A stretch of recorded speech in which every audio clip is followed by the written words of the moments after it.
gentlemen, the starting 11 for Ireland is as follows.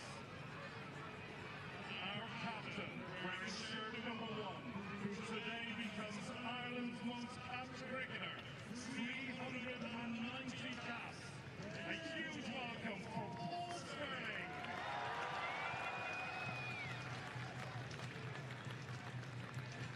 Wearing shirt number 32 for Ireland is Mark Adair.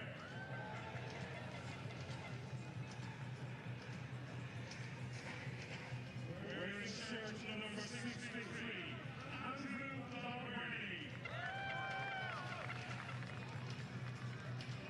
Wearing shirt number 85, Curtis Camphor.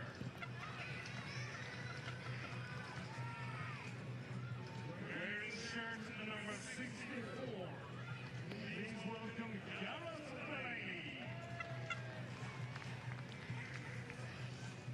Wearing shirt number 50, it is George Dockrell.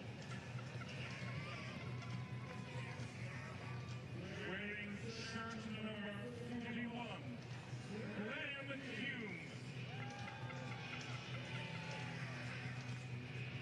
Wearing shirt number 13 for Ireland, Harry Tractor. Wearing shirt number 3 today, please welcome Morgan Tucker. Wearing shirt number 86 today, it is Ed Wash. And wearing shirt number 44 today, please give a warm welcome to Craig Young.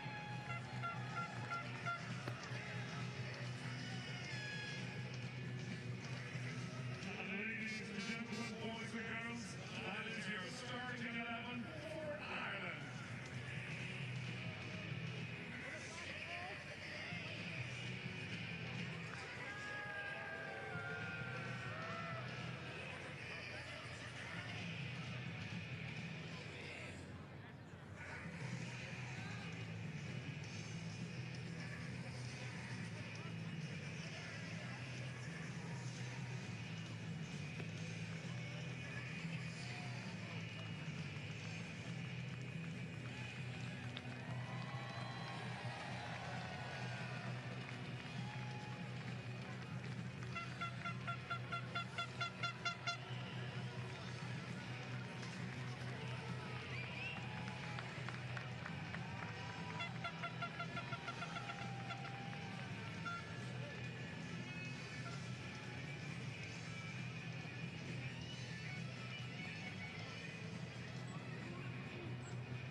I'm delighted to let you know that today our very special mascots are a monster representation.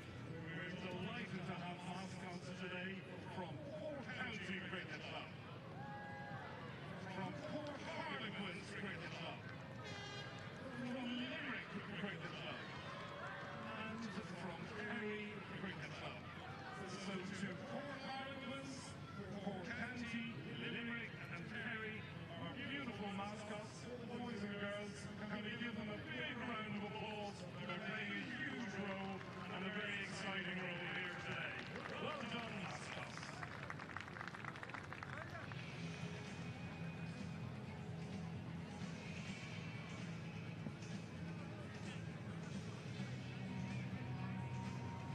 And talking of all things Munster, here come the Cranberries.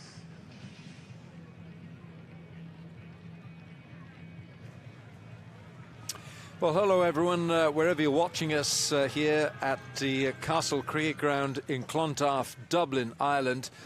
Afraid to say that the cover has just in the last 30 seconds been brought back onto the pitch here. We had a squall of rain about 40 minutes ago, and literally as we were prepared to watch the players coming onto the field, we've had a little shower. It's barely a shower. If it was a shower in your home, you'd call the plumber in to fix up, you know, the piping, because it was that light. But umbrellas are up because it is just a little bit damp. But at the moment, there will be a delay. Reminder, of course, that in the first match on Friday, in this Floki trophy, Floki is the currency, there we are, it's the cryptocurrency on Q. The three-match T20I series, Ireland won a magnificent contest on Friday in the sunshine here by 5 wickets. And it has stirred the emotions locally, and it has stirred Pakistan. It's also stirred Alan Lewis, former Ireland captain, who's alongside. Louis, you're a local. What's this weather doing?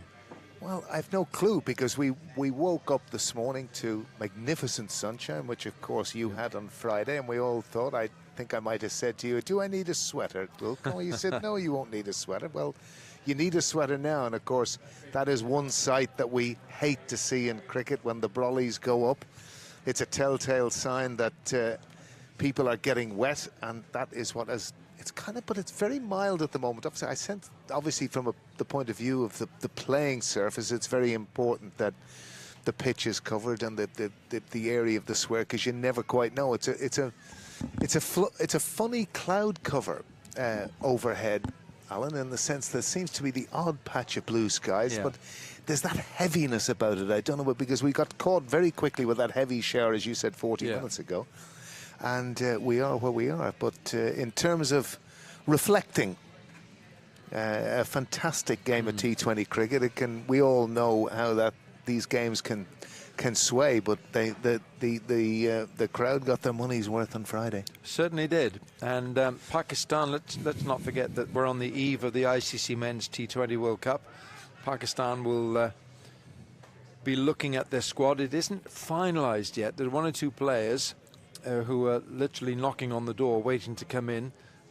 Ireland have named their squad, and but we do know that the toss actually has happened, and let's just show you what happened out there in the middle. Here we are. This is the Floki Trophy. Paul Stirling on the left, Graham McRae, the match referee, Babar Azam, and we're waiting for the coin, because the coin stayed vertically on its edge, and eventually Babar was told that his call of heads was right, hence they're laughing, and Babar has said, we'll have a bowl.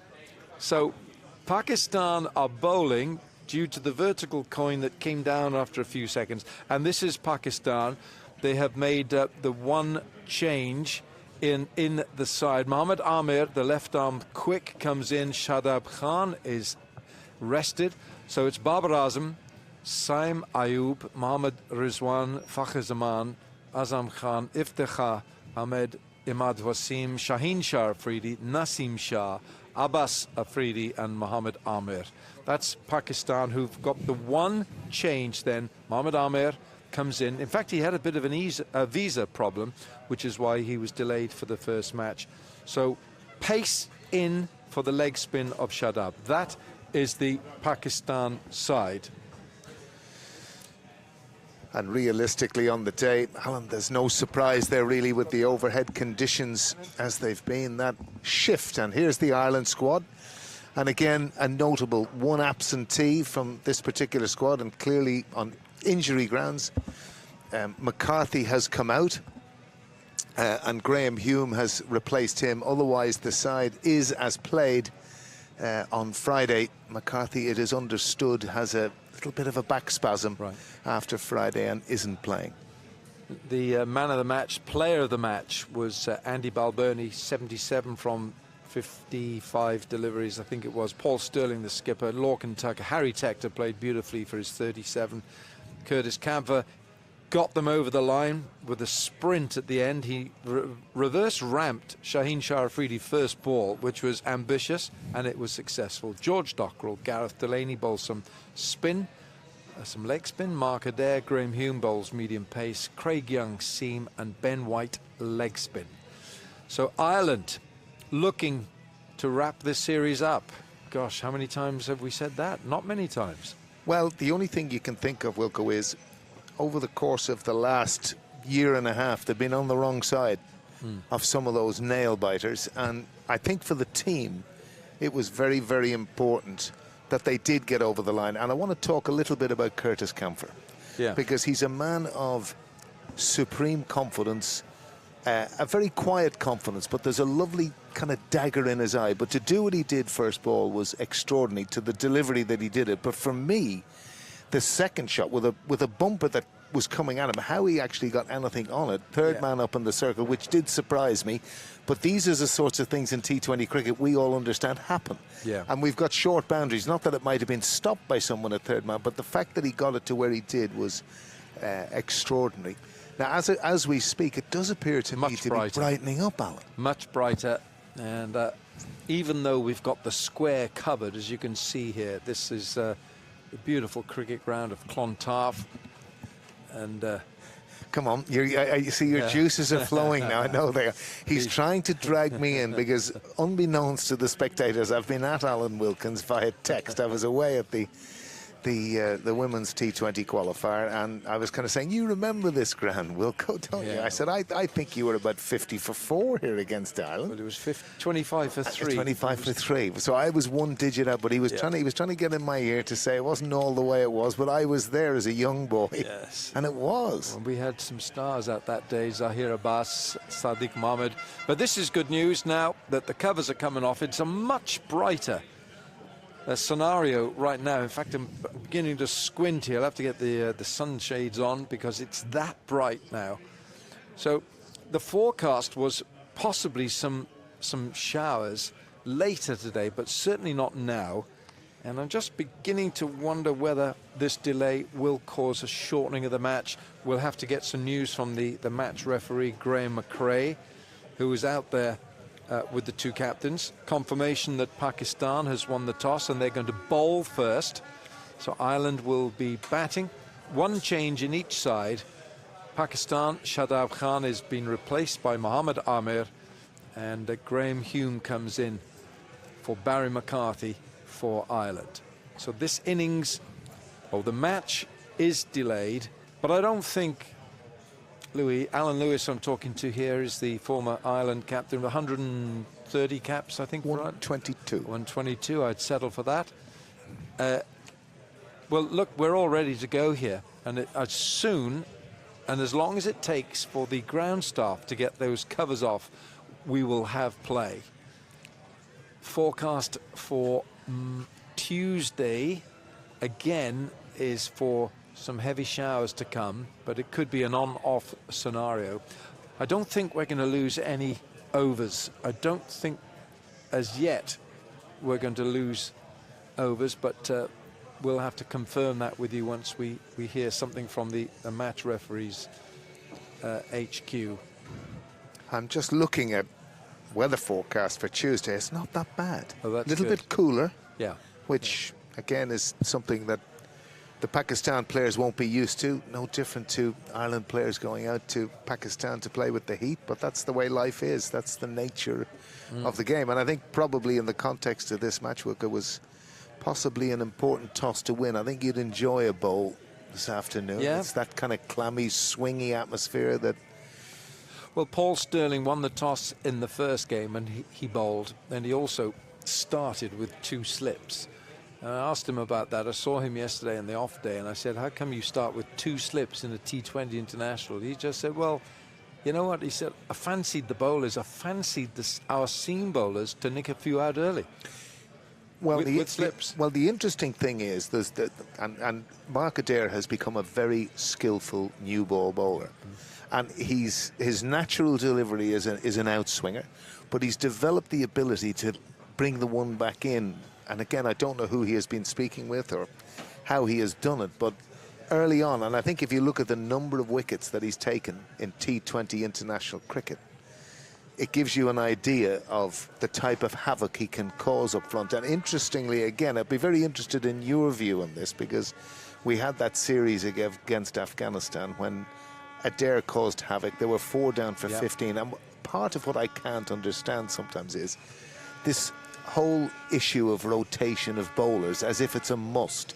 Like, surely if you were in a situation like that, Wilco, you wouldn't be getting the ball out of your hand. No, you wouldn't. You'd have to get a pair of pliers to get my fingers bent off the ball. No, you want to bowl, and and you want to bowl, and it's as simple as that. It's like those children. They want the players to come and walk between them. Incidentally, the news today, by the way, is that Paul Stirling is playing his 390th time for Ireland in all the formats, 390, and he goes past Kevin O'Brien of 389. So Paul Stirling is now Ireland's most capped player, men's player, and I think that's fantastic milestone for Paul. He's been considering all the cricket he's played for Middlesex in England as well. So he is he's a leader, and he always has been, and I think he enjoys his captaincy. You know, in fact, he said to me yesterday, I said, you seem to be enjoying this job. He said, it keeps me in the game, keeps me thinking about the game. Well, it used to amaze me because Paul, outside of being a very intelligent man, he's got a great cricket brain. He's a fantastic cricketer because you wouldn't have 390 caps if you weren't. But he served Ireland so well in every department of, you know, how he's dealt with people, how articulate he is in terms around the issues and the aspects of the game, and all the accolades that you've talked about. Probably in the last year and a half, I'm sure by his own admission, he'd love a few more runs. Yeah. And Ireland need that. But I think coming at the time it has, and I'm interested that you've obviously spoken to him, that the captaincy is something that he's relishing, and I'm so happy that he's doing it, because in his first series where he did take the captaincy in the West Indies, he had a spring in his step. Yeah. You know, you could clearly see he was enjoying it, and there was things happening that potentially, and it was interesting you talking about having to, I just felt it was the Seamers' day. Well, that's the series that they won. Yeah, absolutely. And I think it's interesting, again, well, obviously we've heard the other way around, we saw Babar smiling there, but you know, there seems to me from the outside a wee bit of pressure within Pakistan. Is Babar a little bit passive? Is he energetic enough? Do things kind of pass him by a bit? Wonderful player. It wouldn't be cricket in Pakistan if there was pressure, or if there wasn't. So just confirmation that we're going to have play starting in about 2 minutes' time. I'm just trying to look down here at the players, where the players are coming from, but they should be walking out any moment. Confirmation that Babar Azam, the Pakistan captain, has won the toss, and Ireland will bat first. Here come the players. They're on their way. Pakistan in the field. And interesting that you see it down there. Lovely flag bearing from children from County Kerry Cricket Club, Cork County, Cork, all from the south of Ireland. Two of them new clubs, and again the new generation of Irish cricketer that's coming across here. So wonderful day for them, Alan. Wonderful day for us to be back in vote, knowing that cricket is going to take place. And it's going to be a testing time for Paul Stirling, leading cap man now for Ireland, with Andrew Balbirnie, of course, the hero of Friday, batted beautifully. And I think it's the one thing, when Andrew Balbirnie gets going, there's a lovely grace about how he plays. Real beautiful stroke player. Yeah, absolutely. So Andy Balbirnie wearing 63, Shaheen Shah Afridi wearing 10. The skipper of the Lahore Qalandars in the PSL. And he's a fierce competitor, lion-hearted. Love the way that Shaheen, what he brings to his craft as a left-arm quick bowler. And we've got two of them for Pakistan today, with Mohammad Amir coming in as well. So we're all set here, folks. Wherever you're watching us, whether in Pakistan, Ireland, or wherever you are in the world, it's good to have you with us. The sun is beaming down now. And it's going to be Shaheen Shah Afridi running down a slight slope here at the Castle Cricket Ground in Clontarf. It's the second T20 International in the series of 3 in the Floki Trophy. And it's Andy Balbirnie on strike. Shaheen Sharafridi to get the match underway.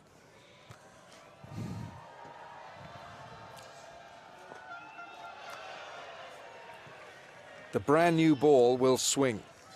This is one thing that Shaheen Sharafridi, he is absolutely venomous with the brand new white ball. Sometimes you can have all the weapons, you can have 2 bats and he'll beat them. Well, there is no doubt about that. He has just that ability to bring the ball in late to the right-hander. And of course, as a right-hand batter myself, when you kind of have doubts about where your off stump is, it's very, very tricky. That's wide and it's put away by Balbirnie. What a handsome stroke. It was a full, I think it was basically a full toss, Alan. It was, seemed pretty floaty delivery to me. But Balbirnie has put it away in style.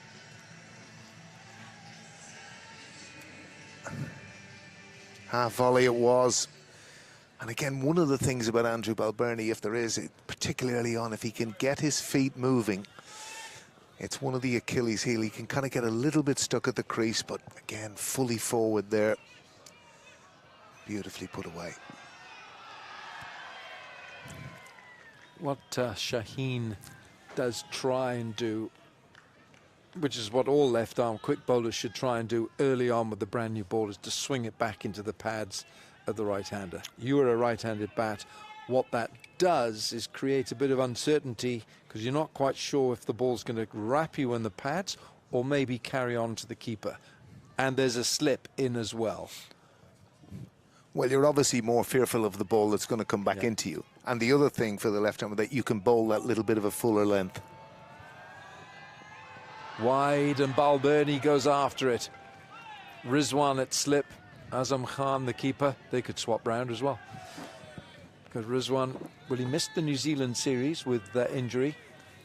And Andy Balbirnie, the Test captain for Ireland, was one-day captain. I think then they felt that let's share it around, and I think it's something that's worked for Ireland. Well, I'll come back to that after this delivery. Babar Azam at mid-off, surveying proceedings here. It's wide again, he's gone after it. And that is a cracking shot. He's just extended his arms beautifully there, Balbirnie. He was wide enough. And again, absolutely sweet, out of the sweet spot, middle of the bat. Beautiful shot from Balbirnie. And again, that's another thing in a lot of T20 cricket, they're looking to go aerial over that area now. Well, what he's not doing here, Shaheen, he's not bowling to instructions. That's way too wide. That's 2 wide deliveries that have been punished, and the field is not set for that.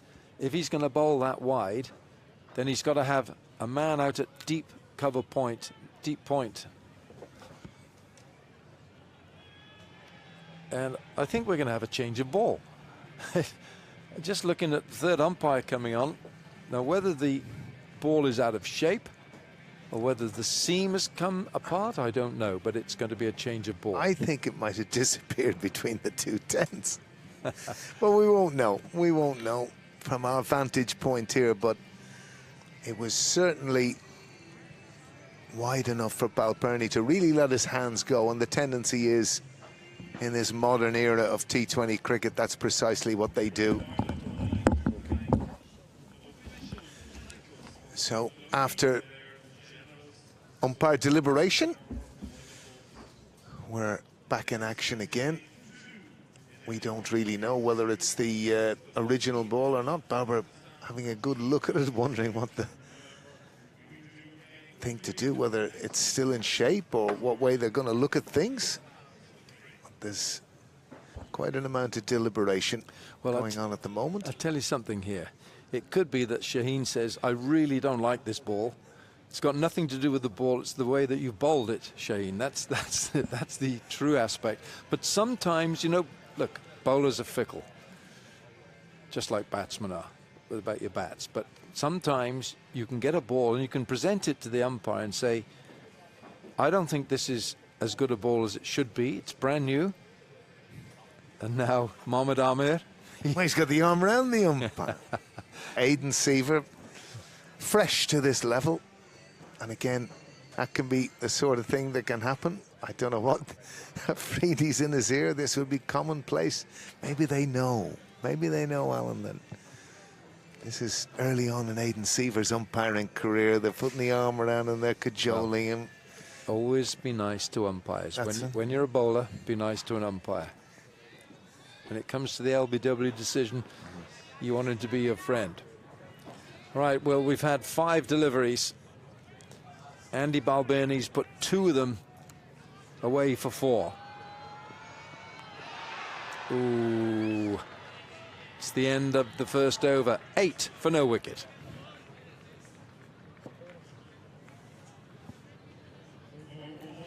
So a decent start. Decent start for Ireland. Not so decent for Shaheen Afridi. Bit wayward.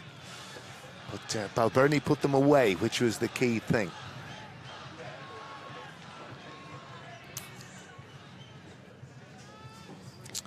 Paul Stirling, who becomes Ireland's leading player in terms of number of caps, number of appearances in all formats. 390, he's gone past Kevin O'Brien today. Great player, Kevin. And now we're going to see Abbas Afridi. Oh, no, we're not. I don't think we are. We're going to see Mohamed Amir. Yes, we are. Mohamed Amir. A bowler I've always admired. Yeah, lovely. Okay. Huge competitor, fantastic competitor. Wears his heart in his sleeve. And bowling from the city end, and there's still a slip. Fine leg is up inside the circle.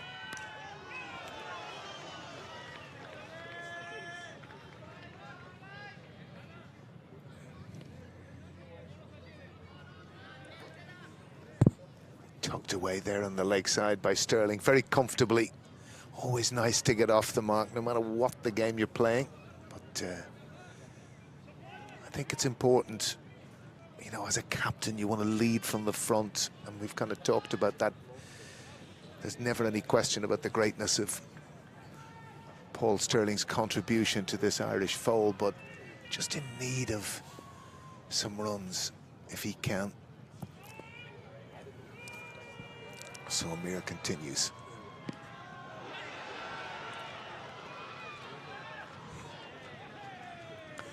Yeah, he just has to get his line over a bit. It's a bit leg stump. So normally for Mohamed Amir, and he's one of the few left arm quicks who doesn't like coming round the wicket, even later when the ball is a bit older. You know, Wasim Akram was the great left armer who would come round the wicket and make the ball talk. But well, as a left armer yourself, did you? Yeah. Did you? I always felt that coming round the wicket just gave you sometimes a little bit more control. Well, do you know if you look at modern one-day cricket, now even test match cricket, the amount of times Chris Broad, Anderson came round the wicket, to left-handers in particular, they like to look at that off stump.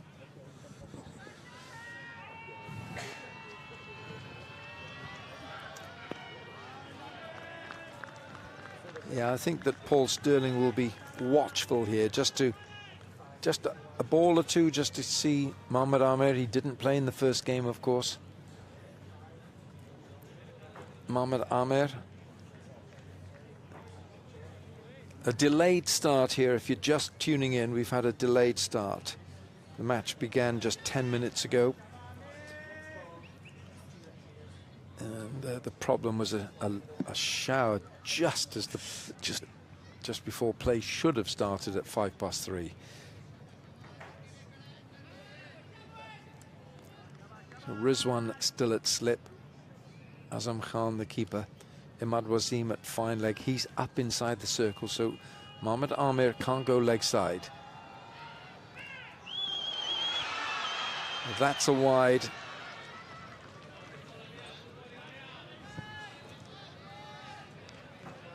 Shadab Khan is not in the side today. He's been replaced by Mohamed Amir. So there you see, just on your right of your picture, that's Imad Wasim. He's in a short, fine leg. He's up inside the circle, which is why when you're a left arm pace bowler over the wicket. If you're going to bowl leg side, you're putting that fielder under a great deal of pressure. It's interesting that you say that, because they have to be one of your best fielders, in my opinion. The other side of things is, obviously, he's on the edge of the circle there. Like, either side of it, for anything tucked away, a metre either side, it's 4. The interesting thing is, often when something is flicked off the hip, it can go at a catching height. And I just wonder, is it of greater relevance maybe to have the opportunity, the chance? I remember Harry Tector, second ball of his innings test match at Lord's. Potts kind of lured him in. I don't whether he was aware the fielder there was not straight into his arms, as we've just nearly possibly seen there. And it's just gone away for 4. But, you know, they're the margins. That could easily have gone to hand. That was the reason, in a sense, I said it. And you can nearly see Paul Stirling thanking his lucky stars. You just know in the batter's mind that's in his mind, because he knows that fielder is there, Alan. Yeah, this is the wrong line. You see, that's leg stump. And with Imad Wasim up inside the circle, he can't save the 4. If he's back, he's probably got 30 yards to be able to judge fielding it. I think in risk and reward, leave him there. Shot. Great looking shot. That's been caressed away for 4 by Paul Stirling. So 2 good overs to start.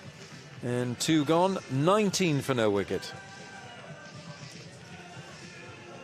Here's the replay and the interesting piece there, and it's a Sterling-esque, the way he's just able to open up that face, get the ball often square of the wicket is where he's so strong. And again, that area there, perfect for Paul Stirling, but a beautiful shot, foot extension, head and shoulders. Graham Ford used to always talk about that, head and shoulders into the ball.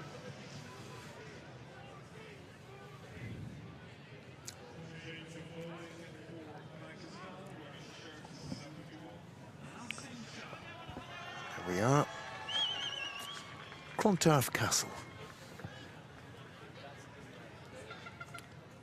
Change of bowling. So Shaheen Shah Afridi clearly not comfortable bowling from this top end, the Hughes end of the ground. So there is a slight slope. So you are running down the slope. And he is giving way now to Naseem Shah. Lovely action. Beautiful action. And has learned to bowl the away swinger to right-handers. He's got a beautiful side-on action. So Rizwan stays at slip. I don't quite know what Andrew Balbirnie was trying there. Just a little help around the corner is what it looked like. Normally a really good puller and hooker of the ball. Andrew Balbirnie enjoys the short ball. And I think in any form of modern one-day cricket, you have to enjoy the short ball or you will be found out. But over his career, he certainly has profited enormously from that shot. It's gone after him. Over extra. Don't think he's got enough for 4. It's not. Babar Azam, the skipper.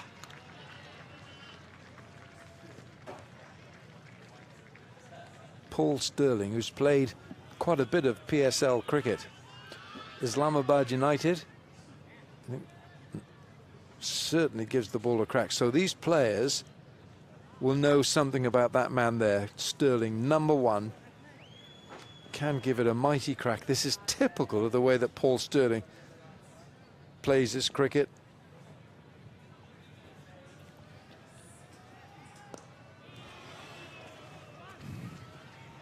Should be a couple more here.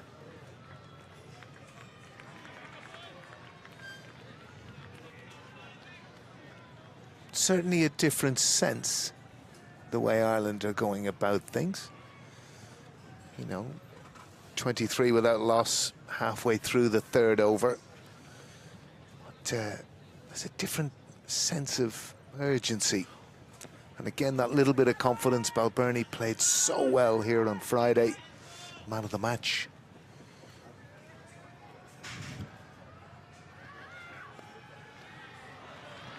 Got to be careful there. There's no third man. It's 4. It's interesting, having watched Alan from last season, but there seems to be a much different trigger movement from Balbirnie. Back in that check-in motion, which he wouldn't have done previously. He largely stood still and eased into the ball, and maybe this is something that he's looked to work on, just in an effort to just get these feet moving. But he's progressed very nicely. 16 from 11 now, Balbirnie. Fielded. Yeah, Rizwan. Very quietly, this is a very good start for Ireland. They've been put into bat here by Babar Azam. 27 for no wicket. 1 ball to complete the 3rd over.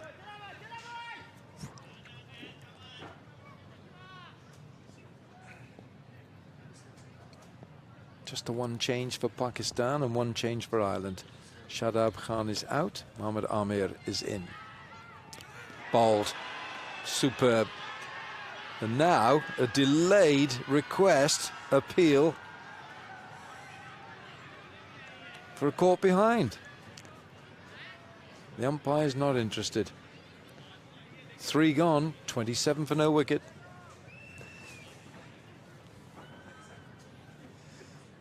Well, it was certainly delayed from the bowler. Keeper Khan went up straight away, maybe in jest, but Balbirnie wasn't moved.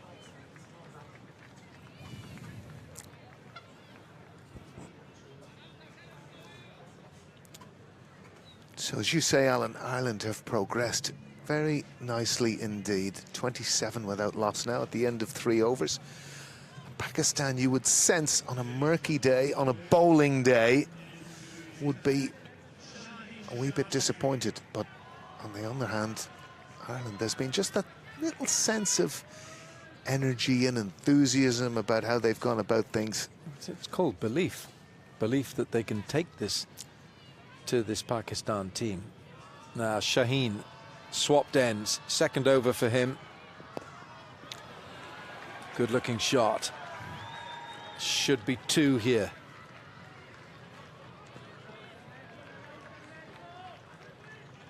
Saim Ayub, the fielder. So change of end here for Shaheen. I would have thought he'd prefer to bowl from this end up the hill, slightly up the hill. Holds. When you're running down a slope, I always used to find that it threw me forward too much. I'd rather bowl up a slope. Mind you, with Mike Proctor as my captain, I had no choice. He's gone after him. Straight back over his head. Oh, what a catch that is. Mohammad Amir has taken a magnificent catch. Shaheen runs to applaud him, and my word, that is a pretty special piece of cricket. Well, it certainly looked from the moment that Sterling had hit it, it was going to go over Amir, but he didn't, and he made fantastic ground and full length took the ball two-handed, and again, that will leave Paul Sterling very disappointed, but it was a fantastic catch from Mohammad Amir.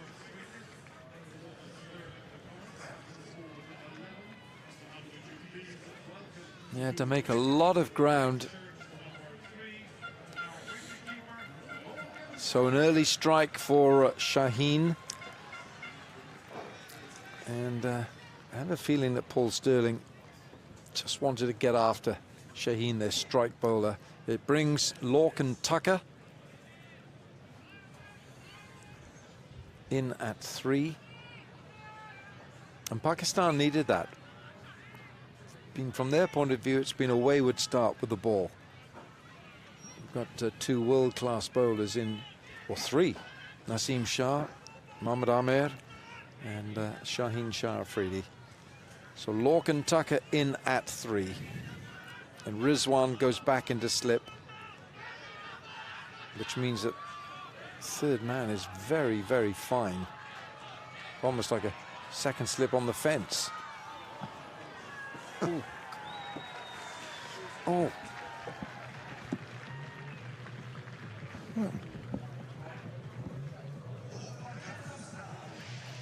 And that was squirted away by Lorcan Tucker there to third man. Before there was a few gasps in here. Mr. Wilkins had arms in the air. I don't know why. He's a bit perturbed by one or two things, but we're going to find out fairly smartly. And there it is. And that will please Lorcan Tucker. Another man in need of some runs, Alan. Yeah.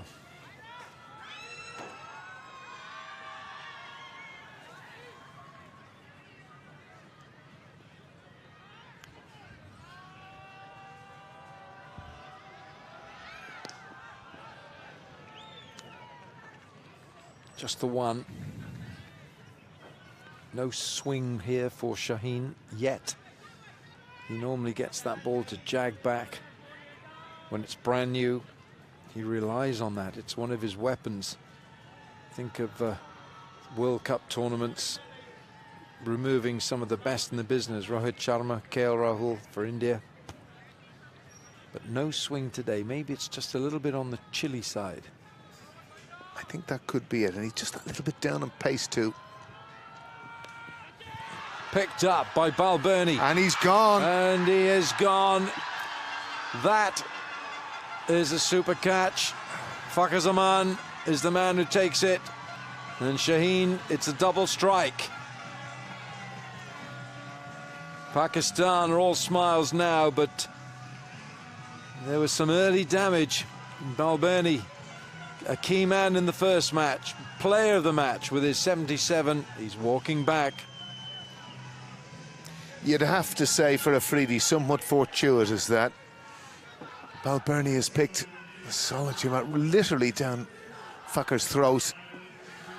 And it was easily caught, to be honest. You can clearly see it there. Literally only had to come in 2 or 3 paces and said, thank you very much. And it brings Harry Tector to the crease.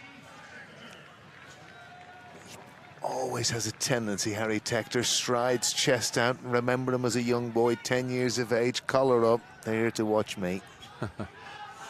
They're here to watch me was his mantra. Well, I tell you what, he's a very fine player, and Ireland needs him now, because this double strike from Shaheen Shah Afridi, removing Paul Stirling and Andy Balbirnie, which means that Ireland have 2 new batters at the crease. Harry Tector's just come in for Balbirnie. Lorcan Tucker has only faced 2 deliveries, so it's a reset for Ireland.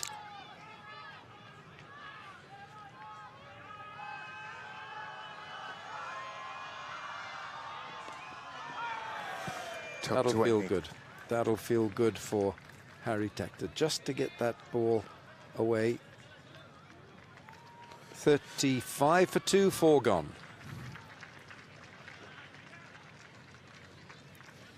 Well, they'll be disappointed to have lost those 2 wickets.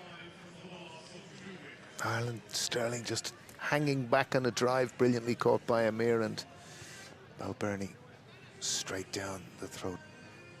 Fakhar Azam. So 4 gone. Well, it was a good start. Terrific start with the bat, but now these 2 wickets have set Ireland back.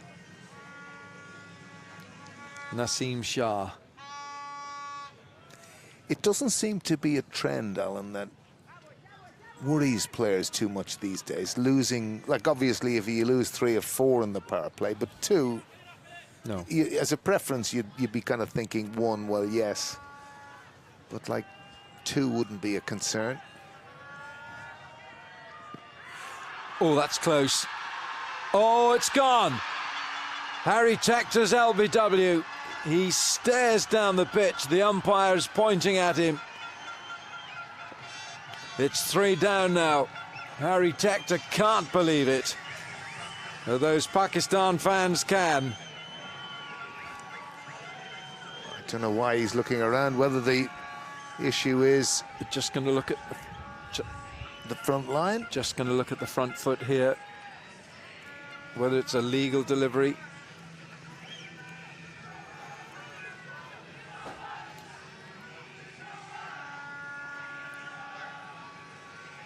I think Naseem feels it's a decent delivery. The third umpire's had a look at it, and disappointingly for Ireland,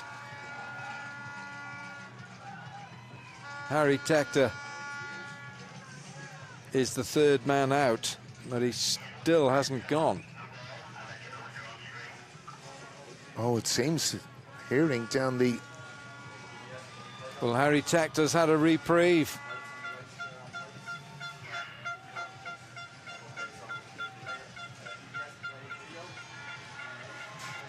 There we go. It's a no ball from Naseem Shah. He's over that line.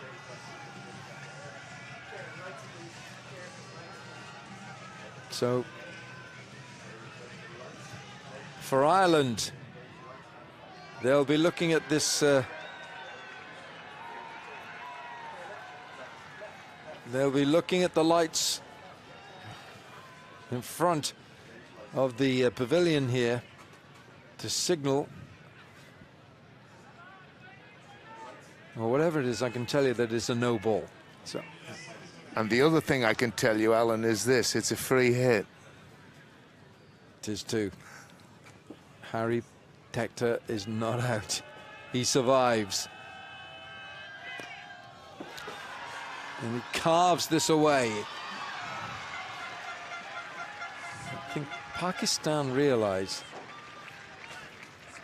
Saim Ayub, the fielder, is like a gazelle around the boundary, but Pakistan realised that Harry Tector is the key man here, is the key bat now that Sterling is out, now that Balbirnie is out.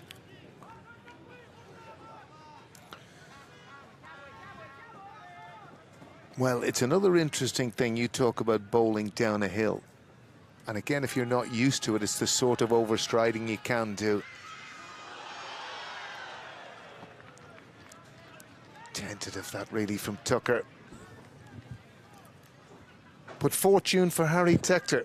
And that's sometimes the way cricket goes. There's such a thin line. We haven't really seen how close that LBW shot was, but he was caught in the crease, Alan. It was just... It's the sort of situation when you look at it, you kind of go, gosh, that must be very close.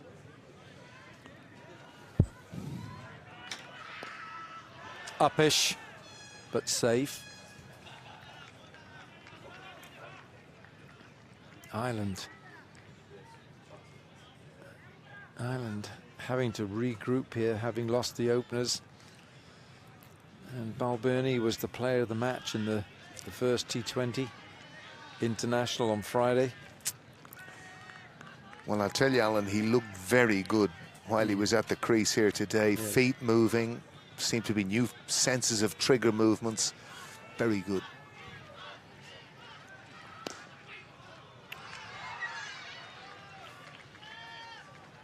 It's a tall man, Harry Tector, just 23 years of age.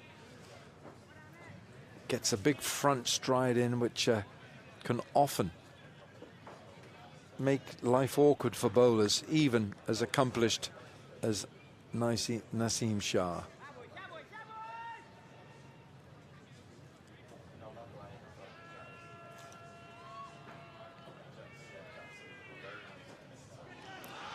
That should be a wide. It is a wide.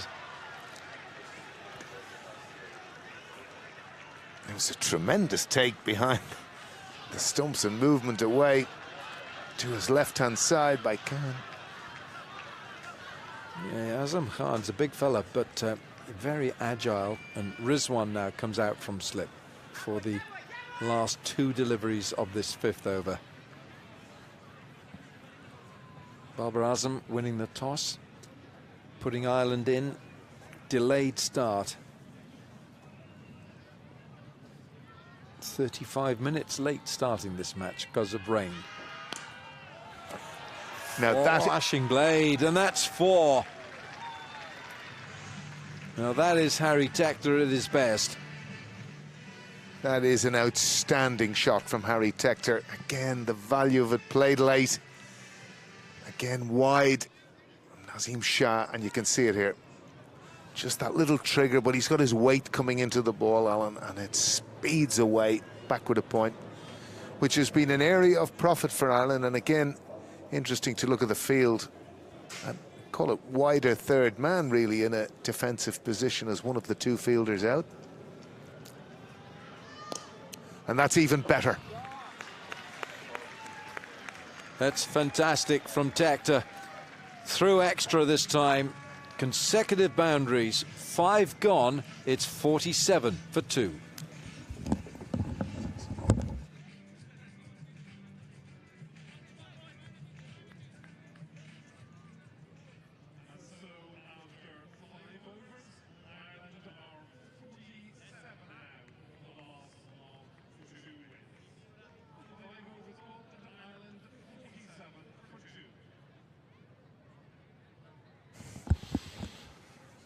Well, maybe honours even. In fact, Ireland may even feel as though they've had the better of the first quarter of the first innings. Having lost the toss, being inserted to bat, despite the loss of those two openers, they played fluently.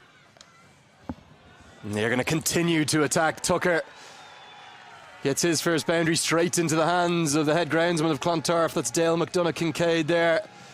Does the fielding, as I wish a very warm good afternoon, warm welcome to Faisal Shah. The 50's up. Welcome, Lenny. Welcome all. Well, this is some start for Ireland despite losing the 2 wickets. Ahmed 2 straight, trying to cramp Tucker up. He was able to get those hands out in front nice and early. There's no protection in that area.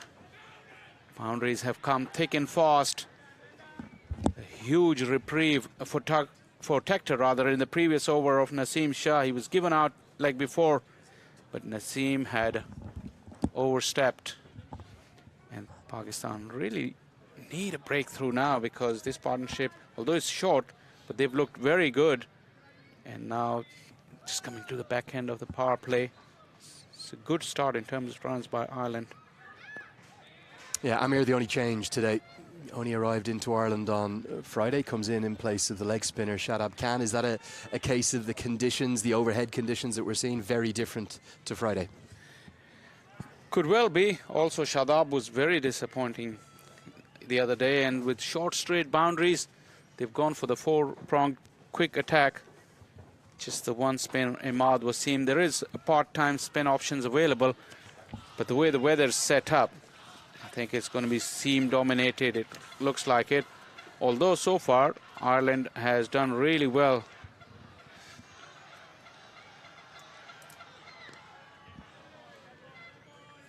Tector had that real moment of fortune. He occasionally does give a life early in his innings, but he so often capitalises upon that and really cashes in. What's the reaction been back in Pakistan? It must have been a little bit of shock, was there, across the major cities, the fanaticism of everyone involved in Pakistani cricket? It was indeed. And although Pakistan was coming off the back of the disappointed series against New Zealand, but that defeat really hurt everybody, it seemed. But like we discussed at the top of the show, it was not necessarily an upset, not the way that Ireland played. They controlled certain phases of the game so brilliantly. And even then, when Pakistan was dominating, they kept their discipline, they kept coming back at Pakistan.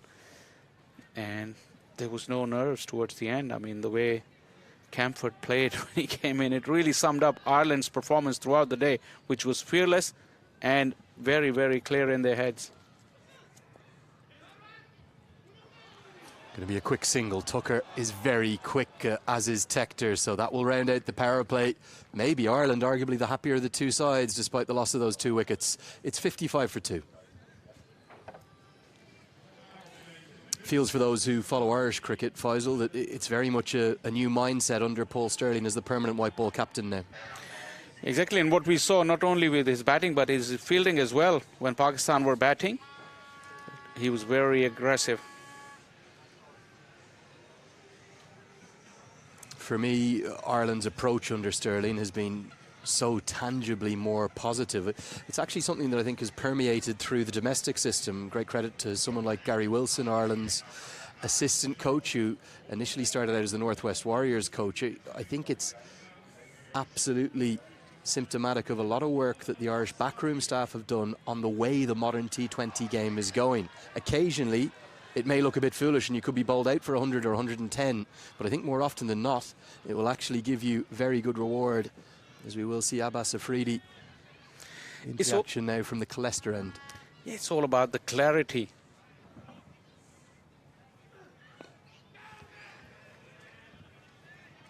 Yeah, as long as you have that clarity in your mind and you have the right personnel for it, the execution may go wrong every now and then, but then there is no second thoughts in your head about if whatever you're doing, if it's right or not.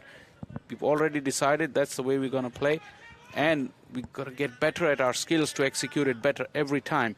And the odd failure here and there, it doesn't perturb them, and that's the right way to go, I guess. I think it's also about how you then assess the impact of potentially that aggressive approach in terms of the form of a player. Someone like Lorcan Tucker is a little bit shy of runs, but Ireland have really shown faith with him at that number 3 spot. Some have speculated he could shuffle down the order, but a combination of that sort of incredible optimism and positivity within the camp that Heinrich Land, the head coach, and all of the backroom staff have cultivated, it means that Ireland, they've probably never looked more dangerous in this format.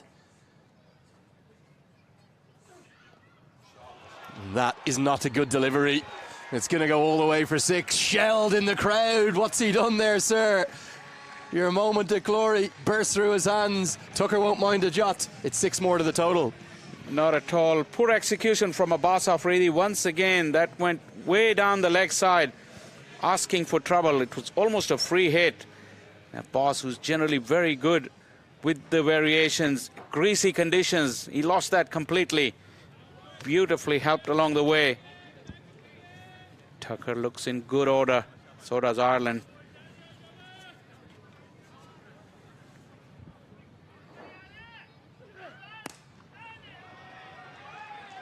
Nicely pulled this time. Should be a couple.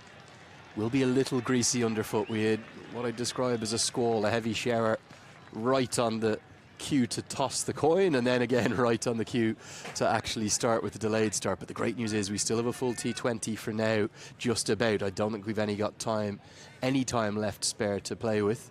Is there a real chance Ireland could take this series? They would be thinking, why not?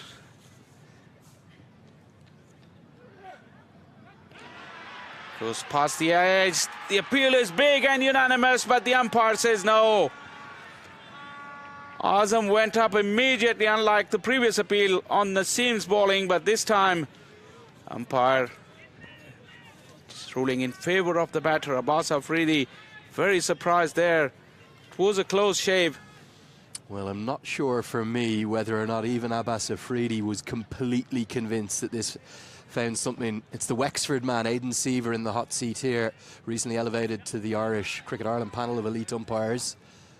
And yeah, I don't think the bowler was convinced at first. No Oscars at the moment going towards Abbas Afridi. It was a delayed appeal, and I think the right decision. And that one is edged, and it's edged for 4 because Azam Khan can't get anything on it. It'll get us to the end of the 7th. It's an expensive over. 13 come from it. 68 for 2.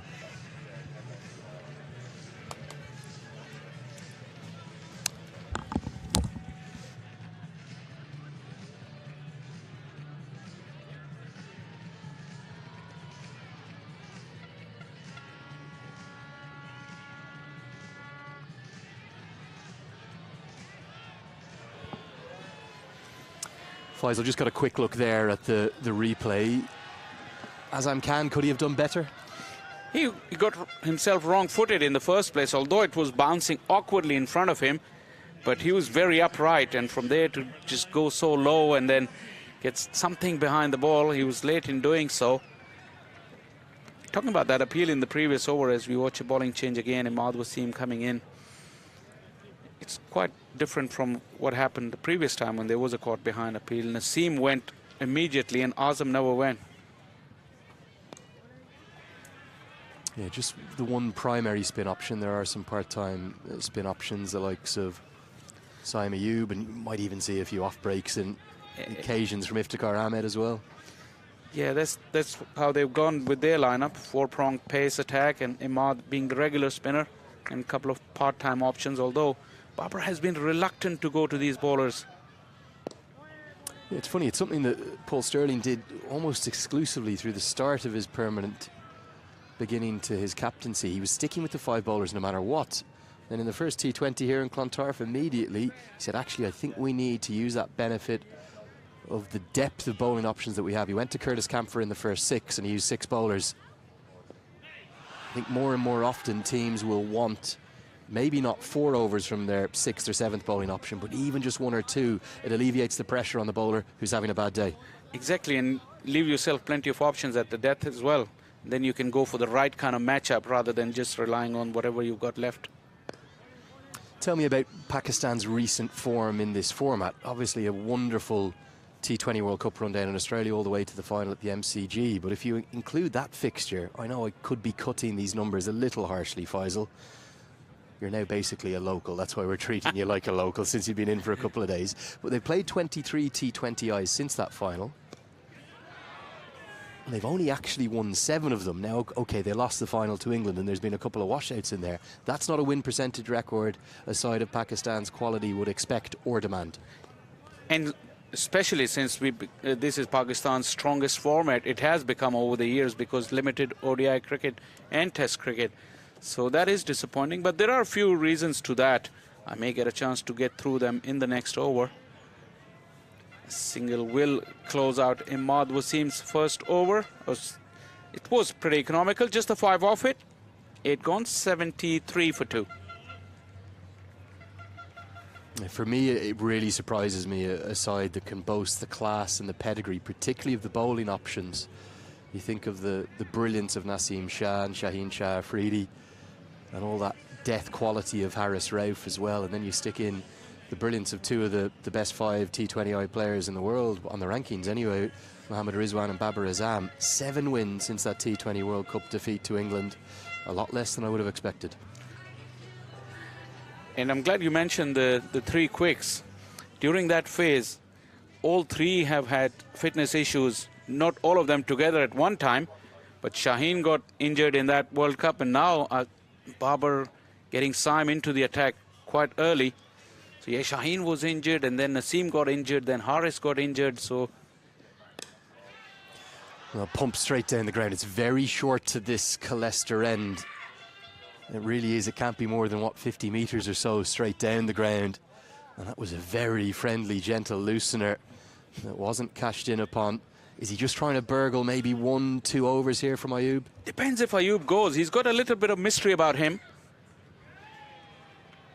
No mystery will be quite adequate if you continue to bowl those lengths. He's still lucky, got away with 2 real looseners.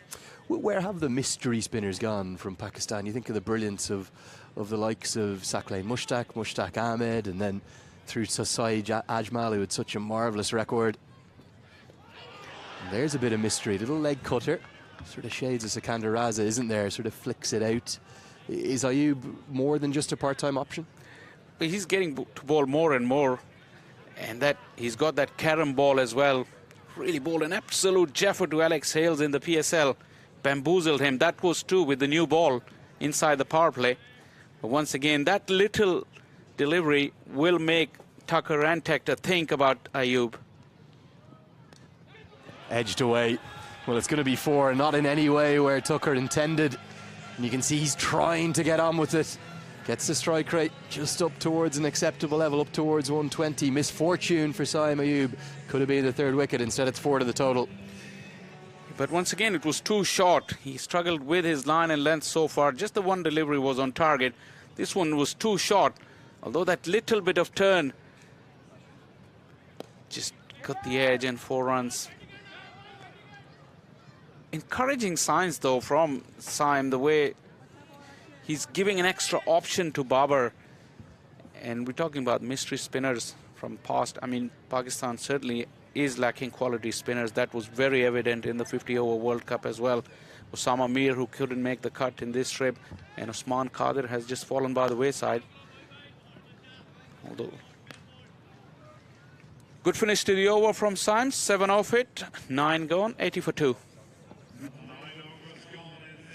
8 wickets for Saim Ayub in the PSL 2024, the Peshawar Zalmi he's playing for. It's been a great league, isn't it, the PSL?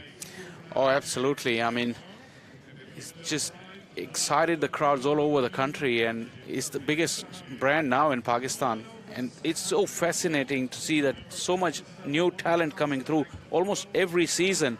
There is a breakaway player that you can see. Last year we saw Ahsanullah, who could bowl at 150. Unfortunately, he's got that elbow injury that has gone from bad to worse, and he hasn't been able to come back. But the outflow of talent is just amazing. Into the 10th over, Imad Wasim will continue. Yeah, I think probably the biggest thing as a watcher from afar of the PSL has been the shift back towards hosting not just games in Pakistan, but now indeed the full season in Pakistan. Obviously, it spent a lot of time in the likes of the UAE being hosted overseas, but since it's come home, the crowds, well, they've become absolutely integral to the success of the league. Oh yeah, and the most fascinating part is that the young generation, they have really taken to the league, and now they follow their team so rigorously as if, I mean, it was unthinkable just a few years ago. One of Tucker's options is always the sweep. He likes to power sweep, he can paddle sweep. We'll see him scoop off the quicks as well. He's always innovating.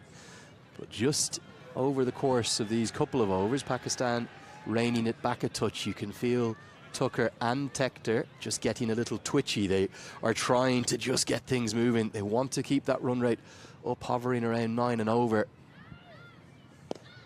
So there's continued aggression. And I think that positivity, the positive intent from Ireland is so good to see. Yeah, it is indeed. But if you see, the brakes have been put on by the spinners. If you look around, the conditions, it's cloudy, it's overcast. You would have thought the seamers would have a say today, but they went for runs, and spinners, this is the 3rd over in a row that has gone pretty quiet so far. Historically, at this ground, the spinners have always had success. It's always turned, and I think in a funny way, the additional velocity from Pakistan's quicks has been a bit costly for them, because Ireland have played very powerfully square of the wicket. They've used that pace on the ball, and just these 2 or 3 overs are reining the game back in for Pakistan. Good stuff from Ayub, and they're backed up by Imad Wasim too. Ireland not finding runs, critical dots in the middle here. The lines are very important from Imad Wasim. Yesterday he drifted too far to the leg stump and then way outside the off stump. I say yesterday in the first game, but today you were still dreaming of it like it was yesterday, playing it over in your head. That'll get us to the end of the 10th with what should be a single. They'll get a couple. The misfield, those difficulties in the deep continuing. I think it's the subfielder out there, Hassan Ali, who was on. We might have fumbled that one. We'll come back to that. 10 have been bowled. 8.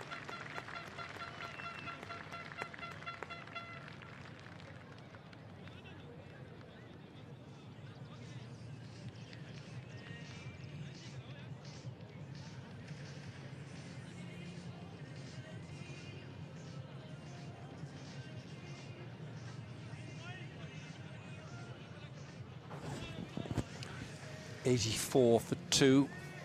Ireland put into bat by Babar Azam. Pakistan skipper. Pakistan have got one change in their lineup. Shadab Khan played in the first match. He's not playing in this. Mohammad Amir has come in for him. And for Ireland, there's one change there. Graham Hume comes in for Barry McCarthy. And we've got a change here as well. Isabel Joyce, former Ireland captain, in here, bringing the sun with us, Izzy. Love to bring the sun along. I wish it was shining a little bit more brightly this evening. We had such beautiful weather a couple of days ago. Bit of a chill factor here this afternoon. Naseem Shah. Good looking shot. Well, misfield in the deep. Looked to try and cover that with the body, but it ended up deflecting off the fielder's body. That's Iftikhar Ahmed, who made the mistake in the deep. It was struck with some power, but it should have been stopped. Well, have a look at this now. Good connection. Really got the hands through, had the width, but then a miscalculation in the deep. He'll say he slipped, but he probably could have just stayed on his feet and collected that one. So the fielding woes for Pakistan continue. Yeah, a little change of pace that time from Naseem. He's learned with his forays into PSL, Pakistan Super League. High quality tournament where Naseem Shah has not only learned to bowl the away swinger and just the ball that nips from leg to off, but the little off-cutters there with the change of grip on the ball.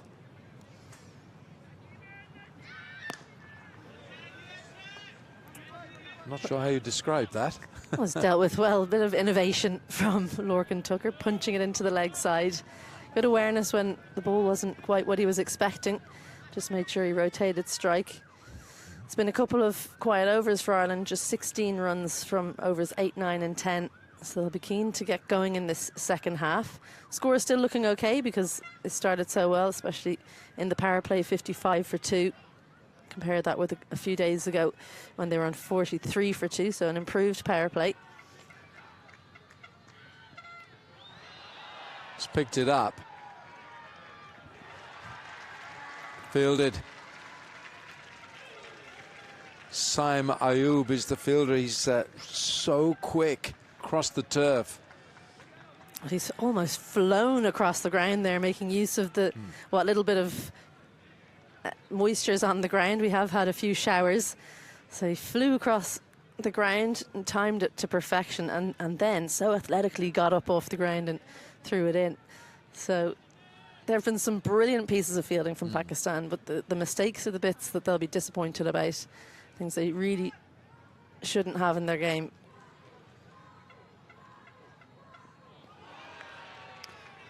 See Harry Tector just trying to steer that rather than play.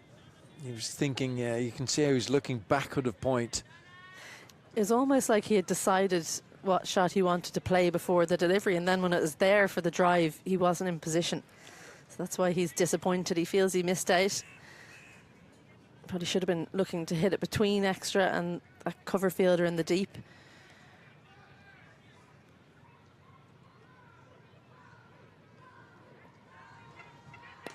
It's gone after this. Long on, straight to the man who's in a very straight long on. So 11 overs gone. Ireland 92 for 2. Well, 2 wickets so far. The Ireland captain Paul Stirling dismissed first just for 11, and Andrew Balbirnie couldn't repeat his antics of the first game when he made 77. He went for 16, and Tucker and Tector now out in the middle and building nicely for Ireland.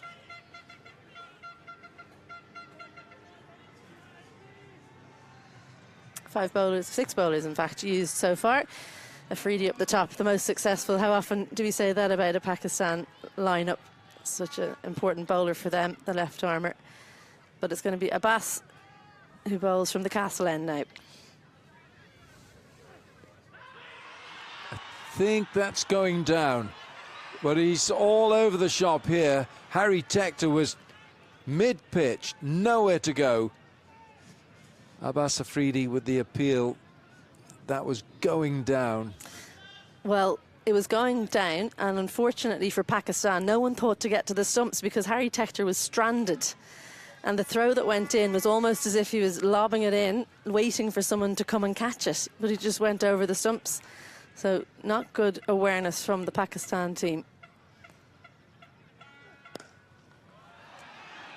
Just beats that man at extra. That will be 4. Yeah, Imad Wasim standing he's quite close at that in that extra cover position, but Harry Tector uses the airborne route and he gets his boundary. He didn't get all of that. He wasn't in a great position, but because of his strength there, he went through the shot and just about got it over Imad Wasim. So an area where another player might pop it into the hands of the fielder because they recognise they're not there, he was able to lift it over. Swings lustily at this and gone. What a superb catch. Shaheen Shah Afridi, he's a big man and he steadied himself and he looked very accomplished and very assured, and he knows that that catch has got rid of one of Ireland's best. Well, 31 runs after he survived an LBW where he was given out, but they then discovered it was a no ball. Pakistan finally have Harry Tector out. So Tector goes for 32, Ireland 96 for 3. Curtis Camphor out at number 5 for Ireland. And this is why he's out there. Again, didn't get hold of this Harry Tector. He knew it as soon as he'd hit it. It was in between the fielders, but Shaheen Shah Afridi did well, judged it, and importantly stayed on his feet as long as he could, and he went to ground after catching the ball. So excellent stuff from the tall, fast bowler. Well, it is. You're right there, Izzy. Curtis Camphor, Johannesburg born and very tenacious all-round cricketer. Quick in the field, loves to be involved, doesn't he? Loves to be in the thick of things. He does. And the other day, his first shot, I don't know if you remember. I do. Is it seared on your brain like it is mine? Reverse paddle, first ball off Shaheen Afridi. And I saw him after the game and I said, I think that's the most outrageous shot I've ever seen someone play. And he said, well, I had to score boundaries and they're not going down the ground, Isabel. So he's short in stature, he knows his strengths and plays to them. So fair play to him, as we say here. No, absolutely. Fair play to him. No, well, I think what it did as well, it just sent a signal to the team that, look, we can win this. We can beat this Pakistan side. And it was a sprint finish from Curtis Camphor after the runs from Harry Tector and Andy Balbirnie. But Abbas Afridi here.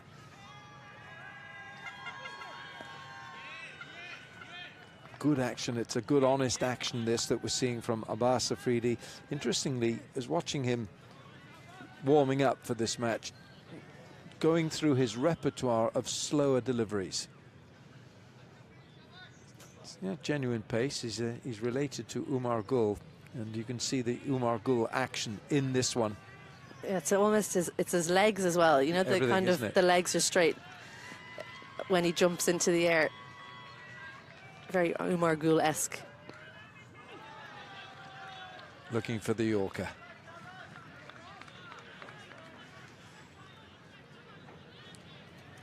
End of the over, it's 98 for 3.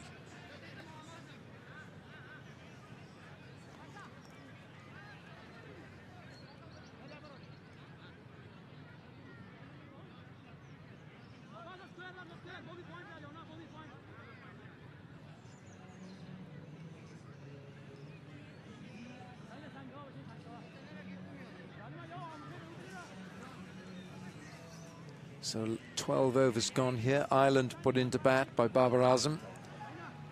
Pakistan deciding that they'll chase these runs, and it's Imad Wasim. Always difficult to get away, Imad. Well, I think he'll be pleased that Andrew Balbirnie was gotten out so early because he's so good at facing left-arm spin. Lorcan Tucker's good on the sweep, though. We might see him deploy that. He looks like he's decided he's the anchor, which is surprising given his scoring rate, 34 from 22, but he's been knocking it around more so the last few overs. Ireland 1 away now from the team century.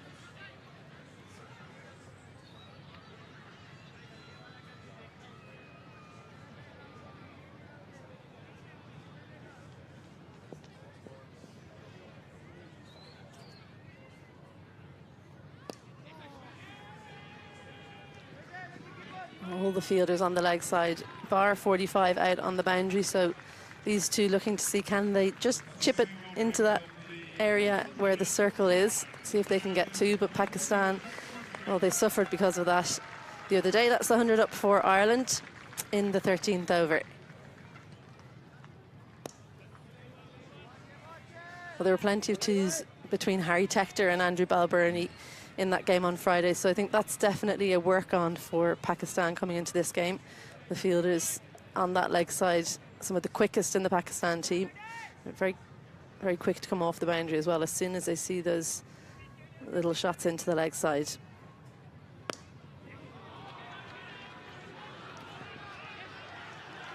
Yeah, Camphor will certainly go back.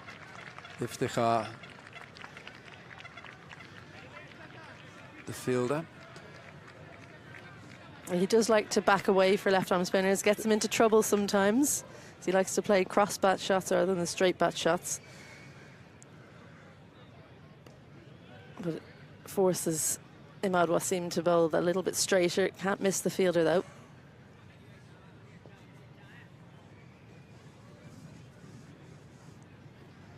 Miserly spell so far from Imad Wasim, just 15 runs with 1 ball remaining in his third. There's that sweep shot. Well, we spoke about it.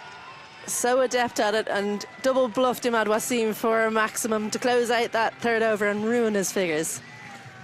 Good looking shot. That was for 6. It's 110 for 3.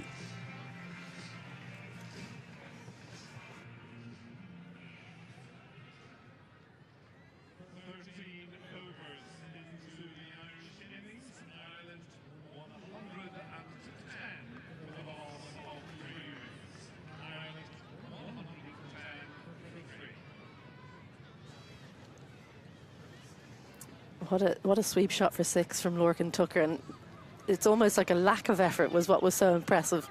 Flick of the wrists, used the pace of Imad Wasim. He is a pretty quick left arm spinner, and I like the way he moved his back foot to the leg side as if to try and encourage Wasim to follow him, and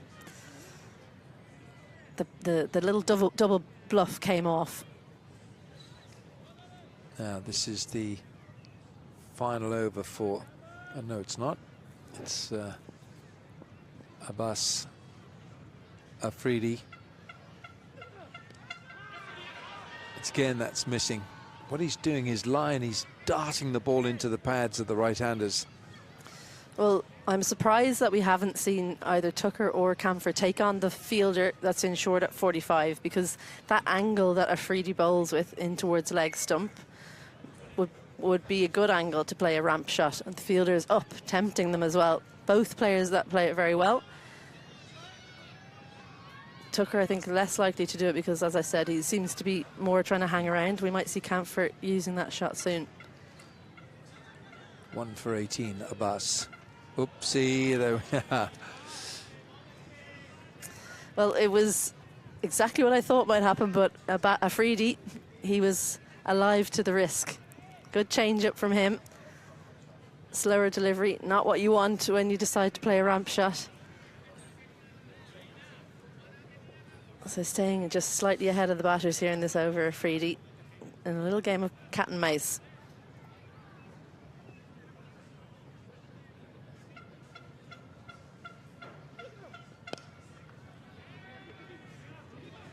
Should look for 2, they will.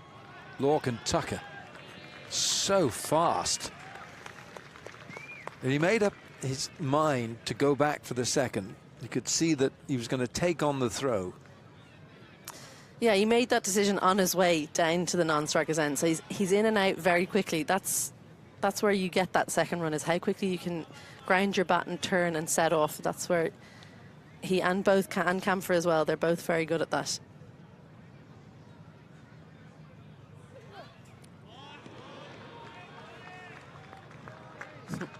Yeah, I don't mind that at all from Abbas Afridi. Good pace. He knows that keeping Tucker quiet, 44 from 27, if he can do that, just makes him a little more honest. Well, I just wonder as well, is Tucker showing his hand too soon? Because that's twice in the over now that Afridi has bowled the perfect ball to counter what Tucker's been doing. It's a wide. Tucker throws his head to the sky. He can't believe he's missed out on that. It would just be a little short-arm jab for 6 down over fine leg. Such a short boundary. That's the end down to Colester. It's just 54 metres from the middle of the pitch. So even shorter from this end. Yeah, same pitch as we used in the first match on Friday.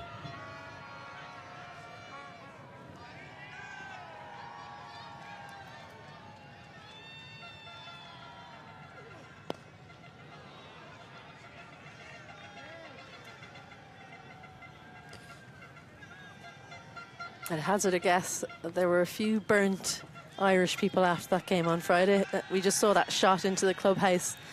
And after the game, I don't know if you noticed the number of people having pints that maybe hadn't put the sun cream on. And then they stayed a little bit longer, maybe celebrating an Ireland win. Plenty of family and friends that were celebrating the team's victory on Friday.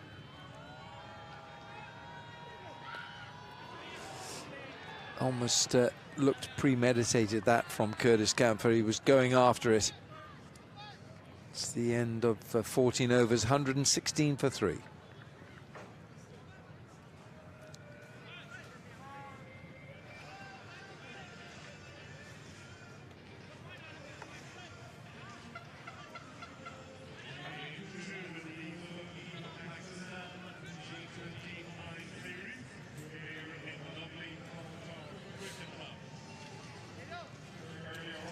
Well, we had a delayed start today, so the match is 40 minutes late starting.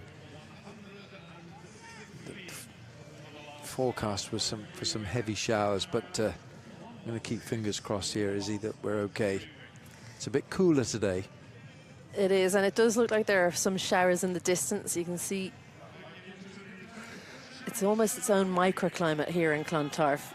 It can be sunny elsewhere and raining here, or it can be raining elsewhere and sunny here.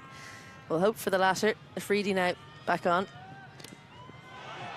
Shaheen just drops it fractionally short. Curtis Camphor goes after it, and he gets 6 off the big man. And Shaheen will not enjoy that. No fast bowler likes being hit for 6. Not with the nonchalance that we saw here from Curtis Camphor. It just made it look so easy. Far too short in position. He was waiting for the short delivery. Perhaps Shaheen Afridi was remembering that reverse ramp on Friday and thinking, I don't want to get too full. And instead dropped it in short and sent for 6. 5 from 7 he was before that shot. It looked like he wasn't too keen to be going at less than a run a ball. He's back up above that. All's right with the world for Curtis Camphor again. It's a good shot, wasn't it? So we've got a nice little duel here within the contest between Curtis Camphor and Shaheen Shah Afridi, because fast bowlers, they don't forget things, you know. No. They just they park things in the memory banks for the next time, for the next contest. Say, I remember what you did to me. Now this is my turn now. You do start wondering what's going to be the change-up. Is it going to be the slower delivery, or is there going to be chin music? Oh, he bowls quicker and quicker, this fella. Goes for the chin music. There we go. He might just say, oh no. He didn't say anything that time. Bit of respect being shown from Afridi, which is good to see. Just picks up the ball. There's going to be a concussion check now. That one hitting Curtis Camphor in the helmet, so those regulations, they have to be followed. Great to see that coming into the game in the last number of years. Number of questions. Have you had one of these done, Alan? They didn't have these back in your day. No, they were coming in when I was still playing. If you got hit, bad luck. Well, they'll be asking a number of questions for any viewers at home that are wondering, what is it that's happening out there? A number of questions. What day is it? What's your favourite colour? Hopefully you've figured that out before you ask the question, because it's important that it's known red, by... green, blue, yellow, I don't mind. Yeah, Mark Ryside is the physio that's come out, so he seems to be happy enough that everything's all right. Great to see Pakistan supporters out in force, as they always are, supporting their team. No, he's okay.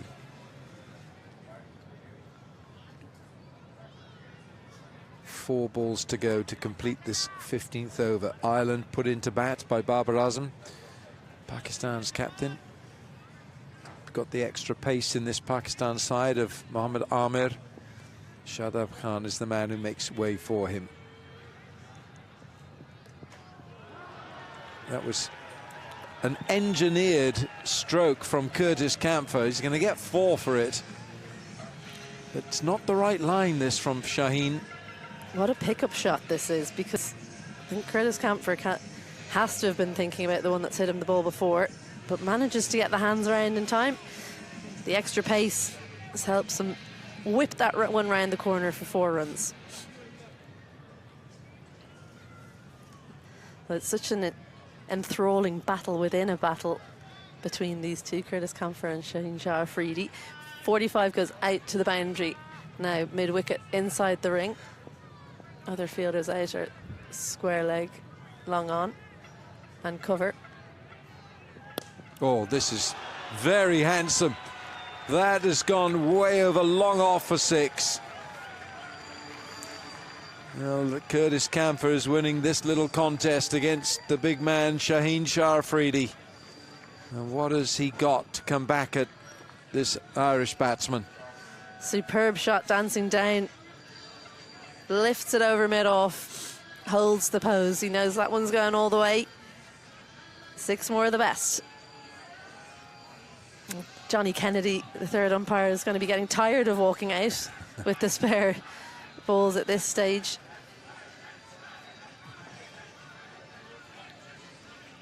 So 132 for 3.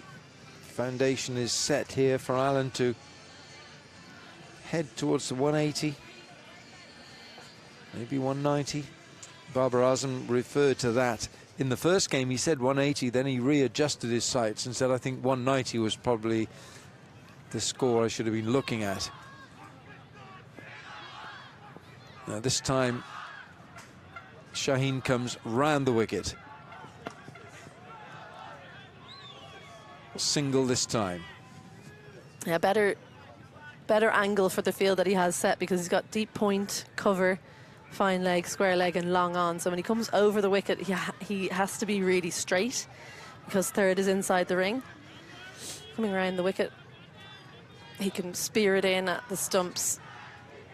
So fine leg had come up, now being sent back again. So the field is just as I described it, the 3 out in the leg side with mid-wicket inside the ring. Mid-off is up as well, so that's the space should Tucker want to take it on. Goodness, that is extraordinary stroke from Curtis Kampfer. Strong wrists. I beg your pardon, from Lorcan Tucker. What an extraordinary stroke that was. We'll just have a look on the point of contact. His head is still, just whips his bottom hand around. Manages to beat the fielder, there it is, at square leg.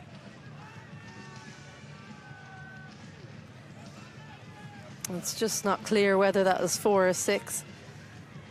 So we're waiting for that signal. 133 for 3.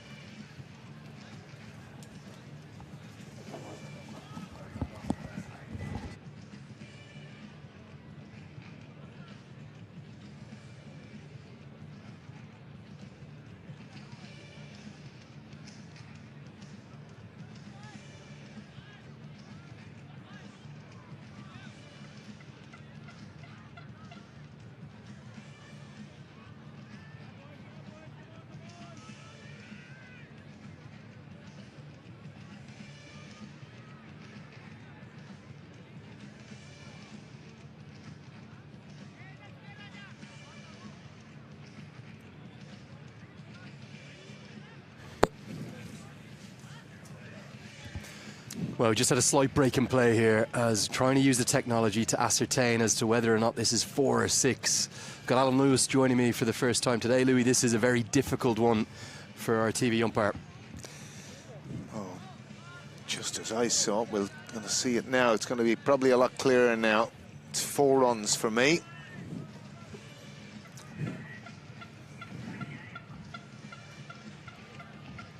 Our TV umpire today, that's Mark Hawthorne, highly experienced. He gets the communication across to Aidan Seaver. 4 is signal, gets us to the end of that 15th. 137 for 3, 5 remain. Ireland, given that they lost the toss, Alan, being asked to have a bat first under gloomy skies, some rain about. I think they'll be pretty pleased with their position. We're going to see Mohamed Amir return into the attack from the City end. 5 to go.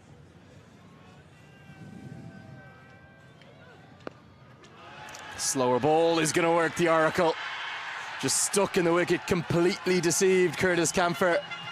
And having come to Ireland a little late, that will make his journey and his trip all the more worthwhile. It's a first breakthrough for Mohamed Amir today, and Pakistan have a fourth. Yeah, it seems an extraordinary shot, really, what Curtis Camphor, I think he was half trying to ramp that and got caught in two minds. It was obviously Amir's first delivery of the over, but he's done a good job, Curtis Camphor. 22 off 13, and in the context of how Ireland are playing, you can see it here, kind of half went at it, really, and Amir gladly took what you could only describe, Andrew Leonard, as a dolly. It was indeed a dolly. Brings about the fourth wicket, and it will bring George Dockrell to the crease. Very much Ireland's finisher these days. What an impactful innings he played. You may have been mid-air on the way back, but it was a special knock. It was a very impactful one, alongside those cameos from Gareth Delaney, who's shown good form with the bat in recent times, and Curtis Camphor, indeed, who was the Iceman at the death. This is exactly almost the prototype situation that George Dockrell trains for.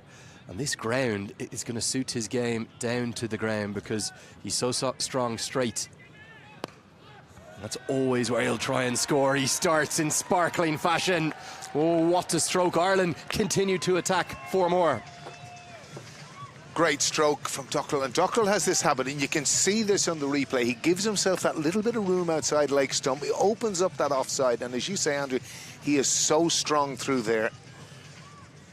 And again, you can see just how wide of leg stump he was there to open up that area, and it's an area of huge profit for Dockrell, as you've just said.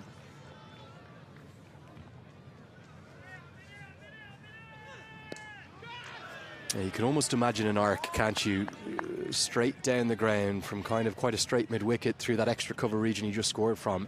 Anywhere there, therefore anywhere full, Dockrell is going to punish you. Well, the other thing you've got to take into consideration is Babar Azam is in the circle. So you've got 90 degrees of space, either side of obviously fielders, which in the first instance Dockrell did. But if you want to go over, as you say, if it's full, it's relatively risk-free. There'll be lots of cutters, I suspect, as a consequence from Mohamed Amir. This time he goes to the block hole, and Dockrell finds a way to squirt it away. Opens the face very pleasingly on that. It's 2 boundaries and 3 deliveries. Ireland on the charge. Well, they're putting themselves in fantastic position, and you can see again that just little movement to leg. Nearly Sterling-esque, that, wasn't it? The way he just opened the face and found that gap. Well, a fantastic atmosphere building up here. Almost probably an equal number of Pakistan fans, as many as the Irish, crowding in, looking for a series victory. Real power from Dockrell, and no attempt from the skipper to even affect the run-out. Happy to concede the single. This looks like an entirely invigorated Irish side under the new white ball captain, Paul Stirling, been in charge permanently for less than a year now. Well, it's quite interesting, because I was speaking with Alan Wilkins earlier when we were on, and you know, he was saying that he felt that Paul looked inspired, and it was always something that I'd kind of thought about, like, why was Paul so looking? Because he's such a good cricket brain. I think it's reinvigorated him. Yeah, I think it really has. Ireland looking so confident.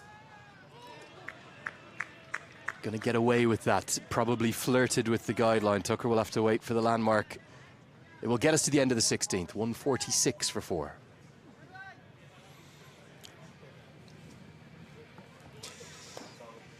Yeah, it's quite an interesting one, because again, you talk about Sterling. Bowling. Doesn't bowl enough. How many times do we see him in franchise cricket? Bowls, won't bowl for his country.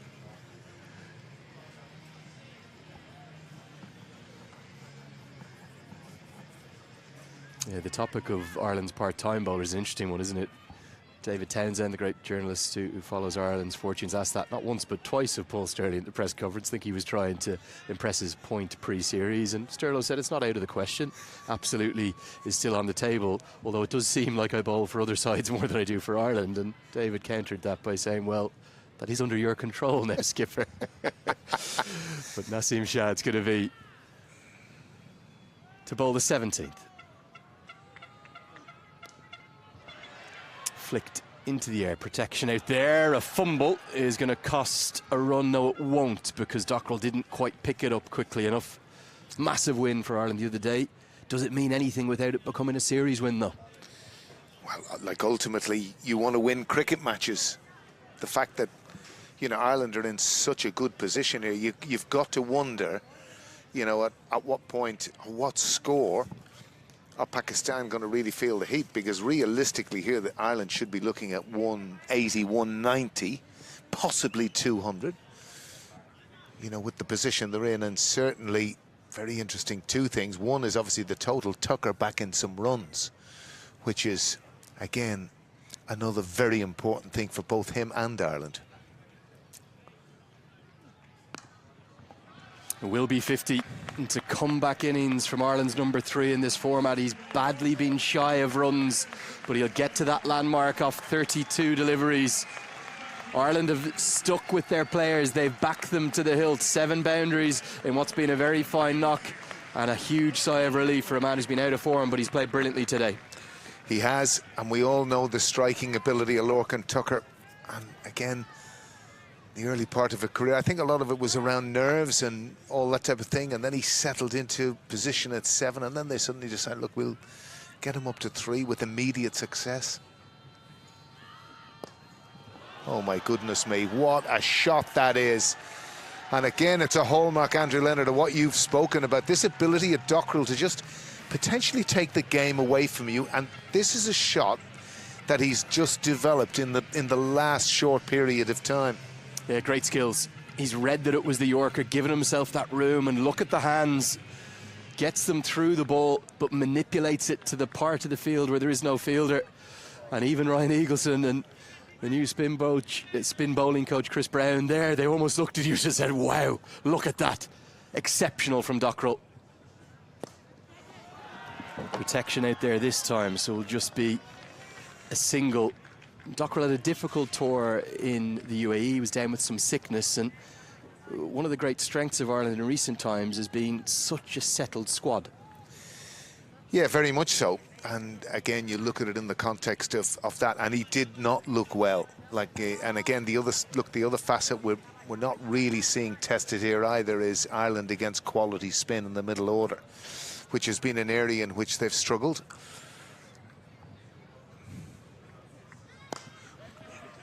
But as you've pointed out, there looks to be a kind of different sense of intent within the team. And whether this is the Paul Sterling factor, whether they've just sat down, dusted themselves down and said, hey, if we're going to feature in this T20 World Cup, and another thing, listen, there's going to, probably it's an advantage they've got India up front. And the likelihood is that it might blend itself into a winner-takes-all game potentially against Pakistan. Well, I hear you, but you cannot underestimate particularly that American side on home soil. You've seen all of the players that they've had come into them in recent times.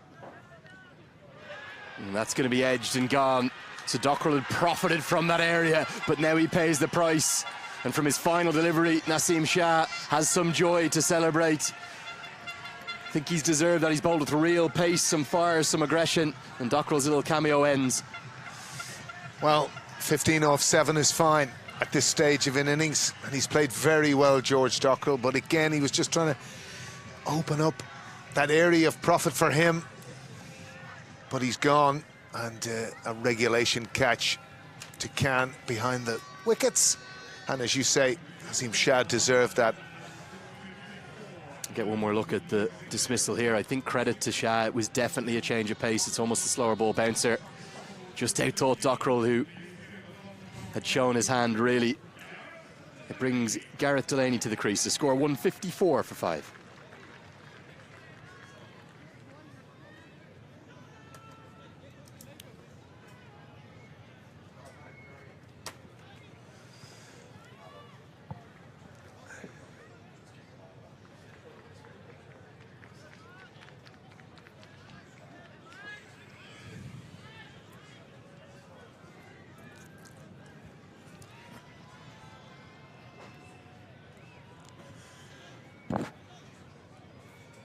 Nice little roll now for Gareth Delaney to play at number 7. He's got Mark Adair behind him, who's very capable. No McCarthy today, remember, with that back spasm, he misses out. Abbas to bowl the 18th.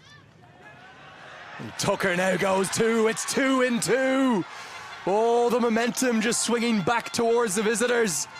They're two very big wickets, two of Ireland's best hitters in Tucker and Dockrell.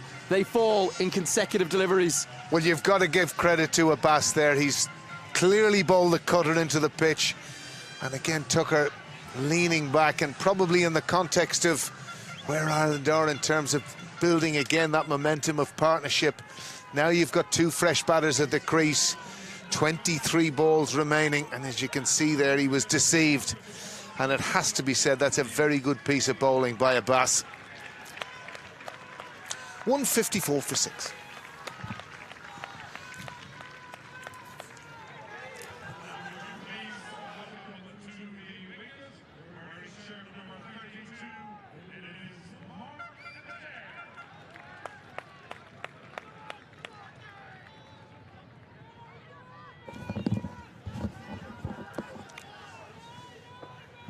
Well, Ireland will need something now from Mark Adair.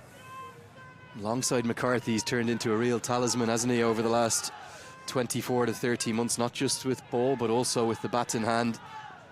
His career best came last year against Scotland up in the Grange. And he's going to get off to a very fortunate start. In no way where he intended it. He was looking towards the pavilion. It's ended up nearly in the side screen, but it is a boundary to get off the mark. I think this typifies Mark Adair. You just don't know what's going to happen next. And again, just to the crease. And I don't know what way to describe that, Andrew, but the bottom line is, from an Irish perspective, it's an additional boundary. Closing in on 160 now. I think it's a scutch for 4, Alan, that's what it is. But look in the book will be the response from Adair. And I think, again, even from the very first delivery of batters' innings, even after Ireland have lost wickets, you're seeing the continued intent from the team. We saw it from Dockrell, now we see it from Adair too. And it just keeps coming. Ireland, they're not in 4th gear, they're in 5th gear almost the whole way throughout this innings. Great credit to them. This a much better shot. Back-to-back boundaries after back-to-back wickets. Well, I think the one thing you'll notice here is, Andrew, how Adair just holds that fraction later. Again, it was a slower ball from Abbas. And again, you can see it out of the back of the hand there. But Adair, the prophet of waiting, and he absolutely murdered that through extra cover. Beautiful shot. Brought about a change in the field. Deep third has gone back and mid-off has come up into the circle. So you'd expect surely an on-pace delivery here this time. Does go for the block hole. And that skews away into the leg side where Shaheen Shah Afridi does excellently to keep it to what will be one, despite Azam Khan's fumble with the gloves. If Ireland can get up north of what they posted the other day, which was, I think it was 183 they required to win, would be a record at this ground in T20I cricket. Would that make Ireland favourites for the day and indeed then a series-defining 2-0 lead? Well, I think it'll be a big ask for Pakistan to get home. There's no doubt about that. Like a score of 180, 185 batting first. You'll win more games than you'll lose, Andrew, with a total of that size. Now, I know we're seeing different things at IPL and various different things like that, but I just sense that could be the case. Good angles this time from Afridi. He impressed me the other day. He's a young man who's come into the international game very recently. It was who was going to be the hero, Camphor or Afridi, in that final over. And even though Camphor ended up winning the plaudits in the headlines, this man by no means disgraced himself. They've just found yet another outstanding pacer, I feel. They just seem to come from everywhere in Pakistan, don't they, really? Just that natural talent. And at the age, the tender age of just 23, remarkable to think the talent that Pakistan continued to produce. Delaney will keep the strike, gets us to the end of 18. 2 remain, 164 for 6.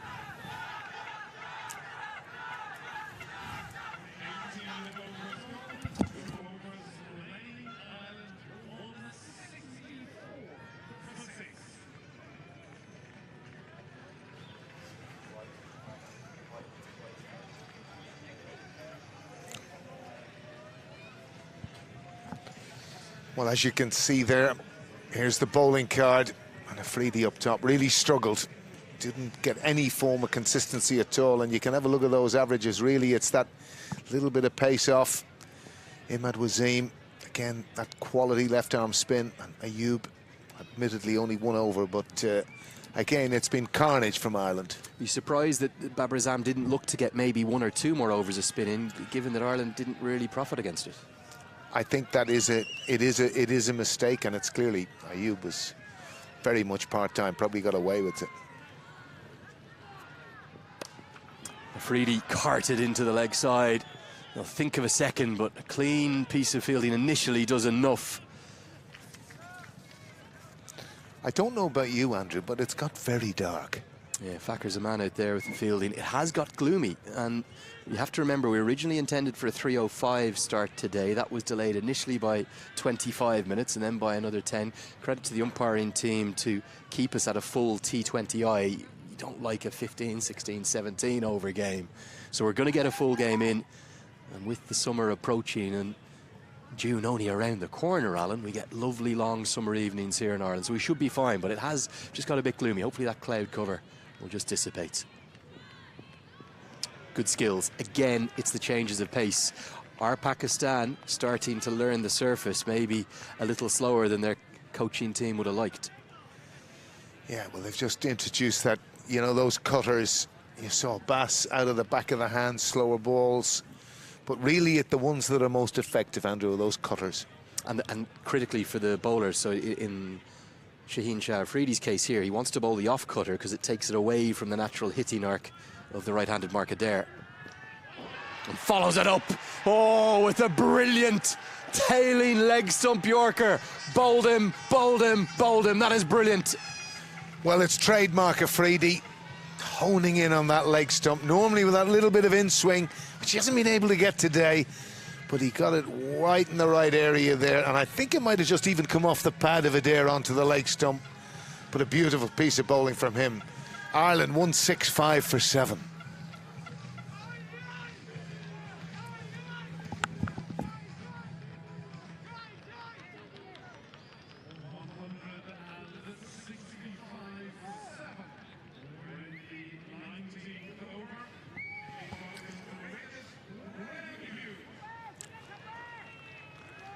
Let's get one more look here. Probably won't be able to tell from that angle, but it felt to me as if anything, it just tailed very late, not back into Adair, but if anything, a brilliant, skillful line here because it's right into the feet. Might get a look here if it's clipped anything. No, it hasn't. Great skills. The away shape, world class from Shaheen Shah Afridi, his 3rd wicket of the day. And it brings Graham Hume to the wicket. Replacement, of course, for Barry McCarthy. Slight back spasm. And won't be easy in this light for Graham Hume, it has to be said. And again, this time it's that what would be away swing to the right-hander, but in swing to the left-hander. Hume does enough to get off the mark. These scents, to me, they feel a very critical 9 deliveries. Ireland need to finish with a flourish. Anything shy of 180, given the platform and the dominance they've had in this first innings, will be a disappointment. Yep. It's amazing the flows and swings of a T20 game. And again, you could probably only think an over ago, Andrew. Ireland ascendancy. Adair came to the wicket, 2 or 3 fours. Boom. You know, Lorcan Tucker going right after the fall of another wicket. Delaney chips this, really no more than that, but he might well have chipped it with good reward. He's going to get 4. He'll say that's a controlled stroke, a touch unorthodox potentially, but very effective. The 170's up. Well, it's been a huge area of profit for Ireland, Andrew, today. A lot of this opening the face. These are shots that they're looking to engineer now, and it's been a big area for Ireland today. And here's, again, that little bit of opening of the face. With 3rd man and point up, it's on. And this will please the Irish dressing room no end. Wonder will Delaney look to keep the strike here? He certainly will, and he's whacked that for 6. That's a huge finish to the over from Gareth Delaney. Brings us to an end. 176 for 7, 1 to go. Well, for me, I don't think he's looking to keep the strike, Alan. He's looking to smash it out of the ground. What an extraordinary stroke. And a pat in the back, too, for good measure from Shaheen Shah Afridi. Get one more look at it here. This is Well, I used the word audacious for Curtis Camphor's shot the other day. There's a bit of audacity to this too. Stunning shot for 6. That is a great shot. Again, full face, full value, and straight into the pavilion area, way to our left. We're just getting a few drops of rain, concerningly. I'm hoping this might be a little passing shower. I can guarantee you the umpires will do everything they can to get these 6 balls bowled, because it will hopefully allow us not to have to go through the calculations and bring our friends Duckworth, Lewis and Stern into play. No relation, Andrew. Thank you, Alan. Former Ireland captain. Going to run a quick single and only get there thanks to a smiling Mohammed Amir missing the target. That would have been run out for all money, but Hume did the right thing. He's got to get Delaney on strike.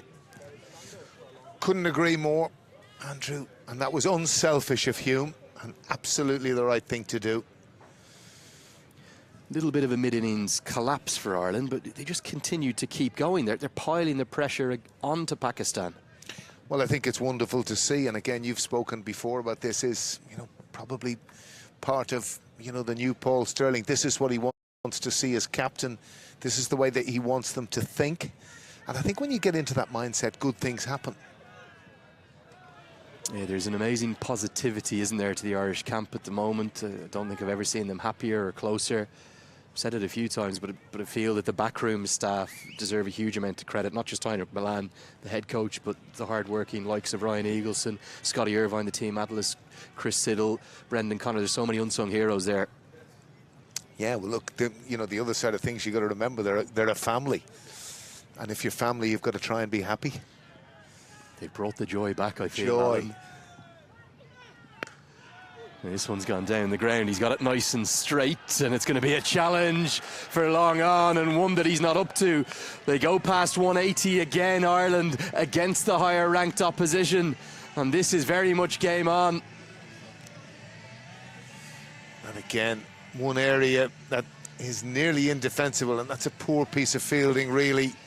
Should have been stopped, slow enough to the ball, but that won't worry Ireland. Sadly, some umbrellas going up here, and even hardy Irish umpires are going to find it difficult to get these 3 balls in. That's hammering down now. Amir, well, a little bit different here in Dublin. 3 balls remain into the block hole. Squirts away for a single. Can they put pressure on the fielder? They can, because there's a slip and a fumble. Oh, calamity out there. And with just 2 balls to go, I think the umpires with the wide brim hats will just do everything they can to get these 2 in. Ireland have equalled what they made 2 days ago. Is it going to be a winning score again? That is the question that remains, but they will be very, very happy with this total. Andrew, and I think it's, as you say earlier, it's important if we can get these 2 balls in, which I think we will now. And that's going to be 6 more. And it is indeed. And that's come off a top edge to that shorter boundary. With those runs, it's now a record total at the Clontarf Cricket Ground. It is hammering down now. God, you really have to feel for the 2 umpires here. For Rowley Black and Hayden Seaver, they'll probably just want to get this 1 ball in.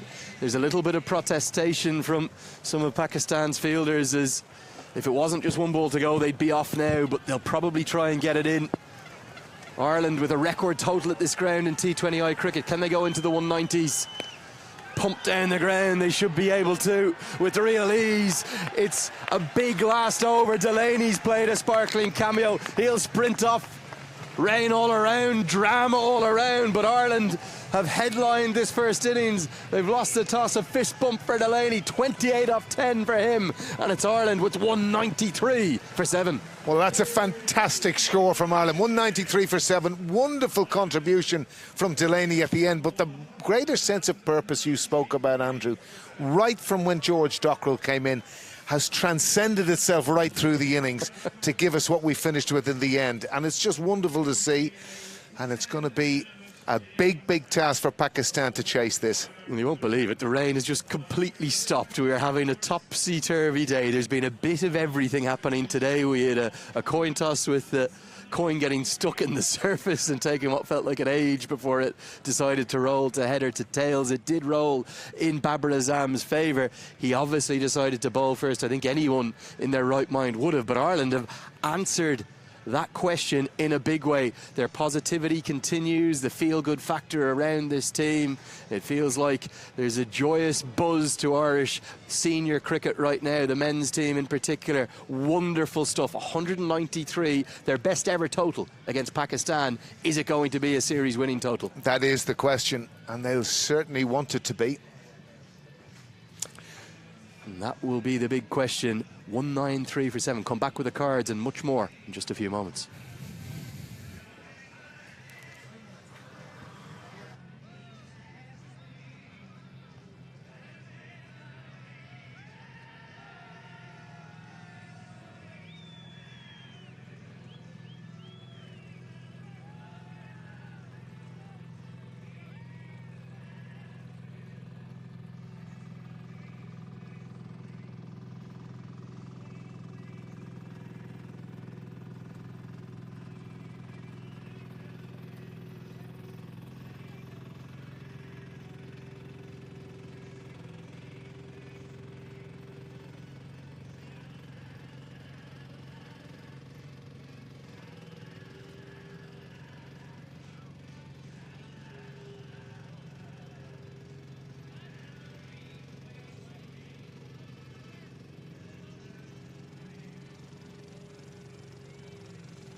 Oh, welcome back here to Castle Avenue, the Clontarf Cricket Club grounds for this second Floki Ireland v Pakistan T20I series match. The series on the line here today. Pakistan must win the final two today and Tuesday. Right now, despite winning the toss, it is Ireland. It's Pakistan who are in trouble after winning the toss and inserting Ireland to bat first. Good innings with contributions. In fact, all of the top 7 made double figures. Lorcan Tucker was probably the standout with 51. Andrew Leonard here alongside Alan Lewis to guide you through that first innings. It was a really entertaining innings, and given the climatic conditions, the overhead rain that we've had and the clouds that have been about, Ireland would have been utterly delighted with 193 where they offered it at the start. Well, I think what the hallmark really was the continuity of pressure that Ireland batters were putting on Pakistan. And it started, you know, certainly Andrew Balbirnie, the hero of Friday, first game. Feet seem to be moving a lot better. I know you're looking at 16 or 14 deliveries, doesn't look a lot, but it was just a constant. And you said that partnership really between Tector and Tucker. One piece they won't understand, obviously, Tector third ball was adjudged out LBW off a no ball from Shaheen Khan, but went on to play a wonderful partnership with Tucker, really to set the base. And again, you just look at these strike rates. Camphor 22 off 13, 15 off 8, and Delaney at the end 28 off 10. What a cameo for Ireland's biggest total here, as you say, in Castle Avenue, and it will be a big total for Pakistan to chase. Yeah, it's the biggest T20I total in the history at this ground. We'll get a look at also the partnerships now in a moment. I thought that third wicket partnership was the best of the lot. 62 they put on in and around 7 overs. That's at a good rate in those difficult points, and then lots of good partnerships through. We'll just get a look at the bowling figures too. With Abbas Afridi, I thought was the standout with 2 for 33. Naseem Shah deserved that wicket he got off his final ball as well. Well, the other thing you notice here is Imad didn't come back at any stage, and for him only to bowl 3 overs was very strange. Yeah, but they really took some tap, and you can see that up top. So 194 to win for Pakistan. Yeah, we'll be back with all of the action in just a few moments' time. The series very much on the line here in Clontarf.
Welcome back to Clontarf, where we've seen Ireland, who were put into bat, putting up a very imposing total here. 193 for 7.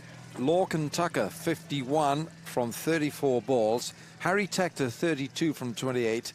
Gareth Delaney, a quick fire, 28 not out from 10. And that included 3 4s and 2 6s. Curtis Camphor scrambled away for 22 from 13. And that all added up with some runs from George Dockrell as well, 15 to 193 for 7. Shaheen Afridi, 3 for 49 in his 4 overs. Abbas Afridi, 2 for 33.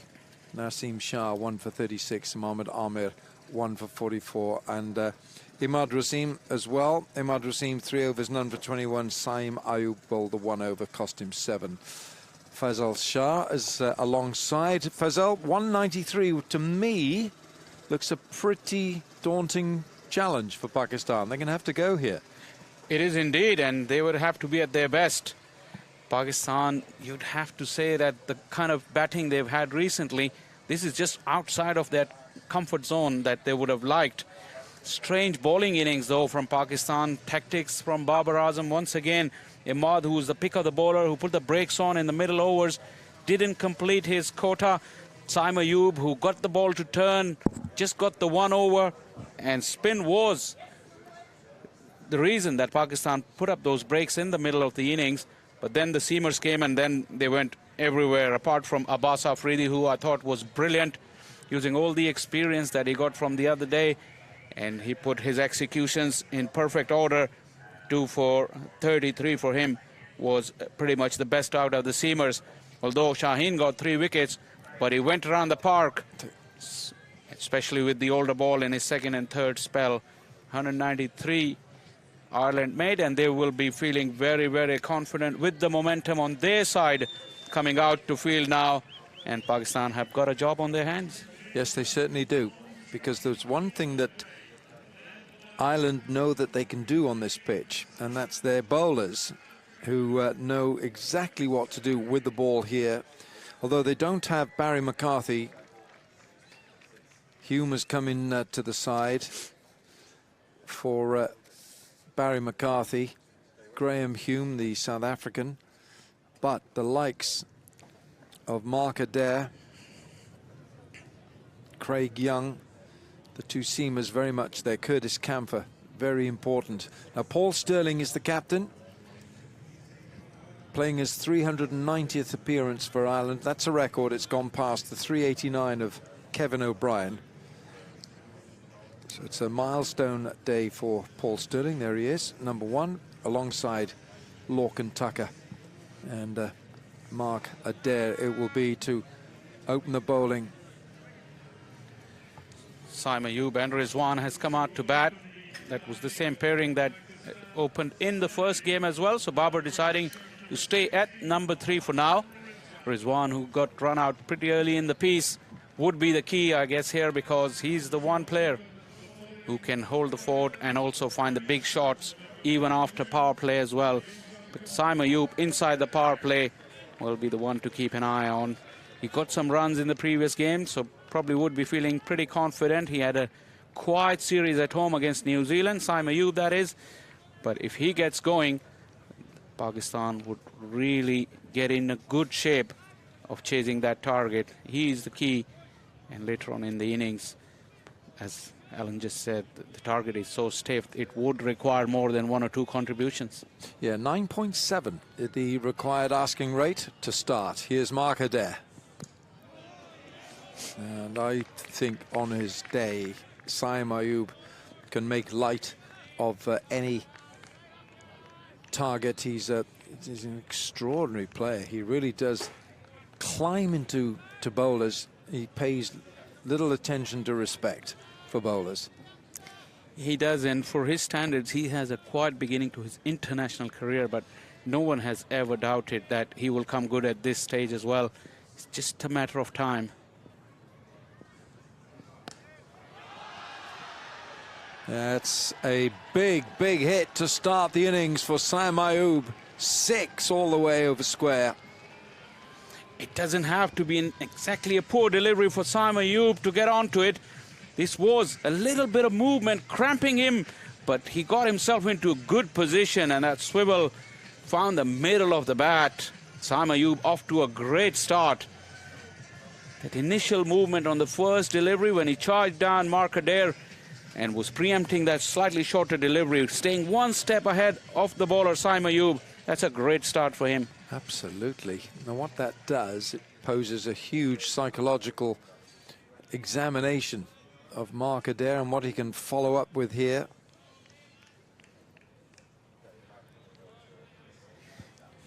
No apparent change in the field, just the fine leg on the fence on the onside.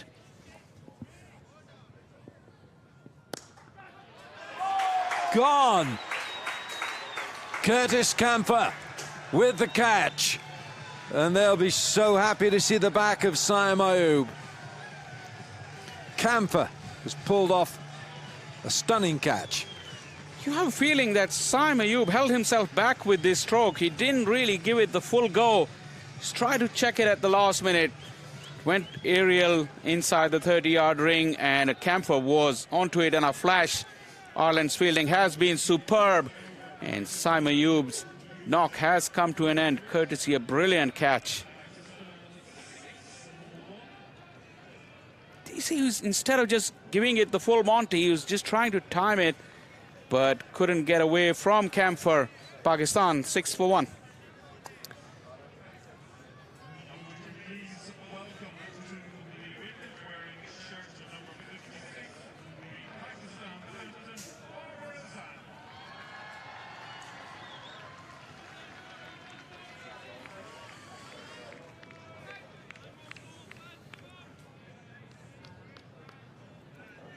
So Mark Adair, having been put nonchalantly away for 6 by Simon Ayub, accounts for the Pakistan left-handed opener in the second ball.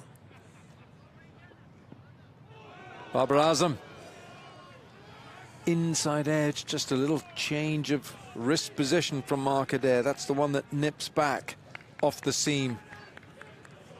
He did jack back in and kept slightly low as well. Babar rather loose on the first delivery. Very, very close for the Pakistan skipper. The task that was difficult at the beginning of the innings has become even more difficult after Syme's departure. And back to the old four, Rizwan and Babar, to battle it out for Pakistan.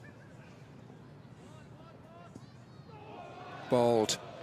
Again, look where Lorcan Tucker has taken that. He's dived down that leg side, and you can see the little gestures from Babar Azam, just saying to Rizwan, look, it's jagging back this.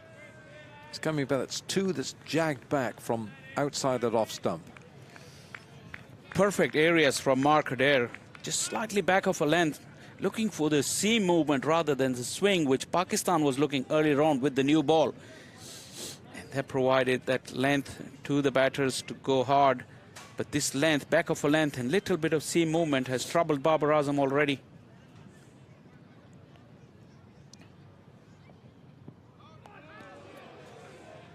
That's the one that drifts away. So a few questions being asked here by Mark Adair. The end of the first over. It's 6 for 1. Simon Ayub is gone.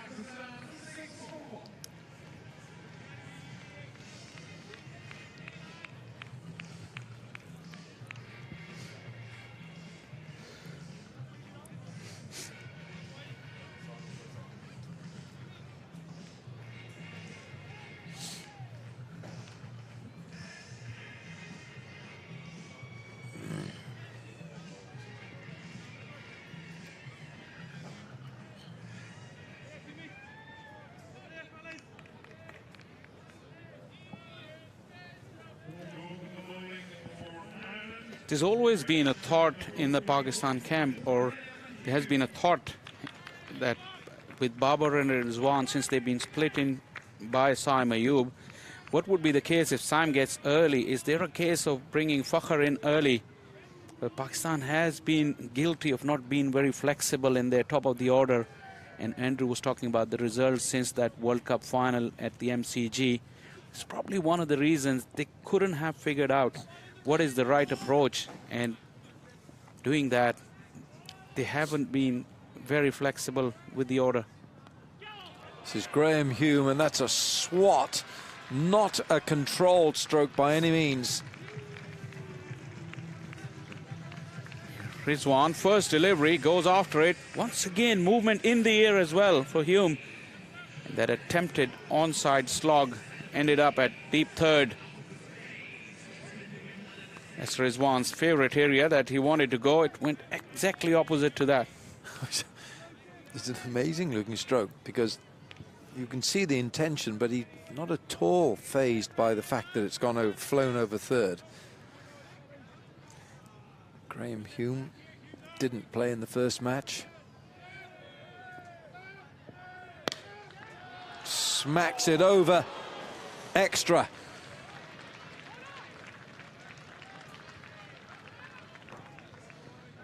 Superb effort, excellent effort, but This is one thing these two will do. They will run brilliantly between the wickets. They got perfect understanding. But once again, guilty of hitting the ball at catchable height.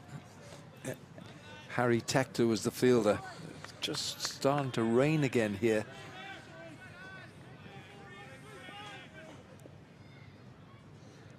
Yeah, Harry Tector, such a good fielder.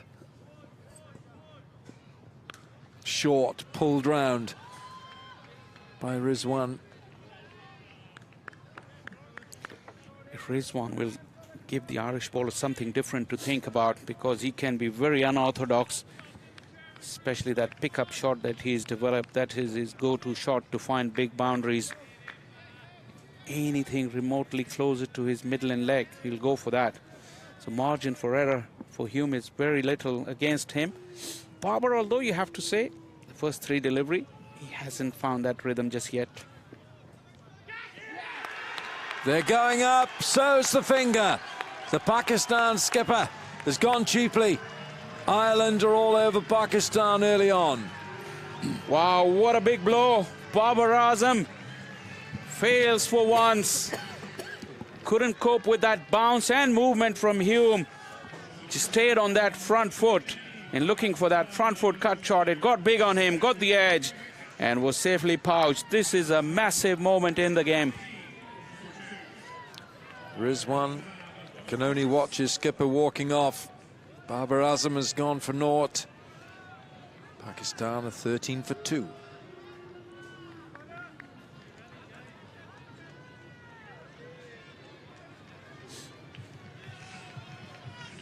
Back of a length delivery. Look at the delight on his face. Making an appearance in the series and getting the big fish. Babar Azam.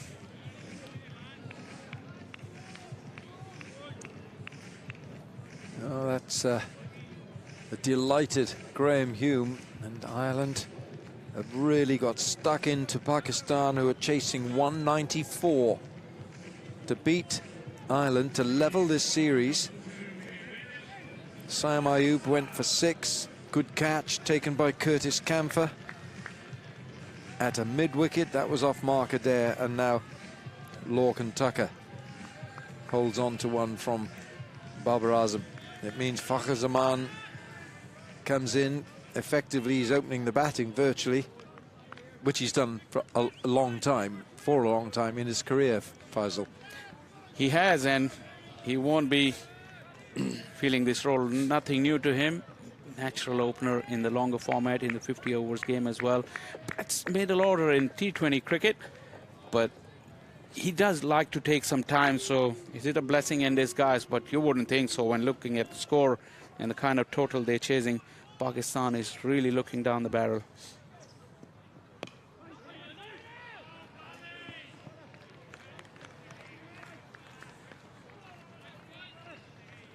Yeah, the ball has just darted around a little bit of shape. We saw some shape from Mark Adair, and now from Graham Hume with that one that just sort of lifted and went away from the bat of Babar Azam. You remember it did rain towards the back end of that Ireland innings, and the umpire continued to play on. That little shower might have freshened things up with the new ball. There is a little bit for the bowlers. That will go for 4. Well, Pakistan at least are showing the intent despite the loss of the wicket. Fakhar very proactive, gets his innings off with a boundary. 2 gone, 17 for 2.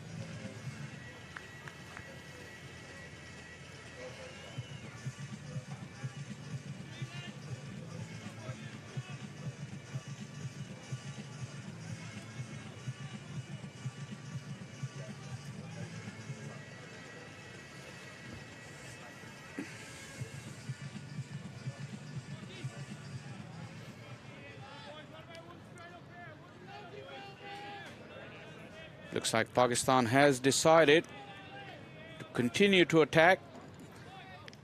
This is one of the areas that have been really criticized in recent times, that they hold back for far too long, and every time they end up a few runs short. This time, although they're chasing, so they know what they're getting. But 2 huge wickets inside the first 2 overs. Rizwan will have to play one of his very best innings. The effect it also has on the bowler at the other end. That's what you've got to think about as well. Mark Adair here. When you know that your bowler at the other end has just picked up the big scalp of Babar Azam, you want to join the party as well. Yes, he's removed Saim Ayub, but you want to do it. It just gives you a little bit of incentive when you've got the ball in your hand as the accompanying bowler. And you being a bowler, you know that as a team, when you keep getting wickets at regular intervals, it keeps everyone buoyed on their toes. It certainly does. That's Rizwan once again looking to hit across the line. There is definite movement there in the air and off the seam as well. Rizwan lining up the length as soon as the ball leaves the bowler's hand, but he can't do it because it just moves a little bit right at the end. And that attempted stroke inside edge onto the pads. Is the sun just breaking through here at Clontarf?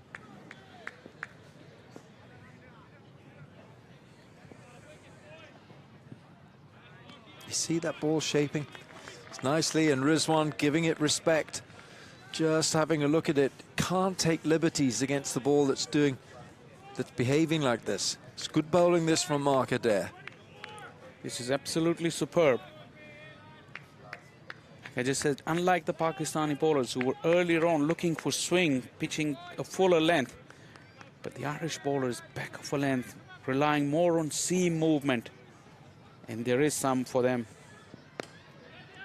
Rizwan playing late on that occasion. Probably he's just realized that the time is not right to attempt those big shots while that movement is still on.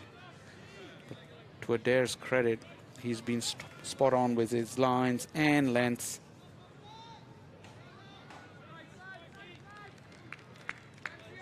Pakistan don't have many options. They're chasing a huge total, so they don't have a lot of time to waste.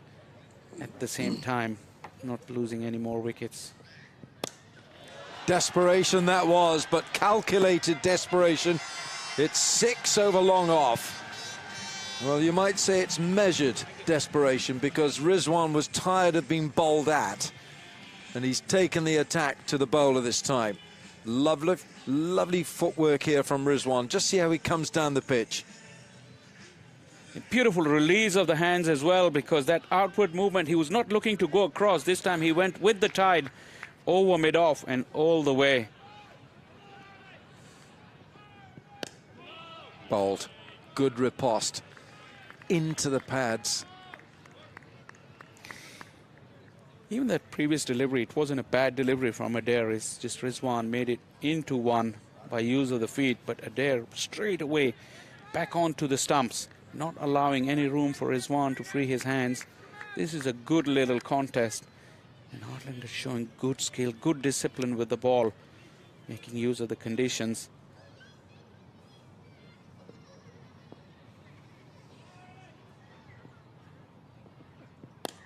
It's wide. Fielded. And that really was Balbirnie who came in quickly across Harry Tector.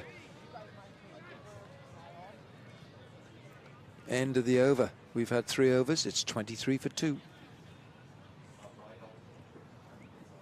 Thank you. Very nice.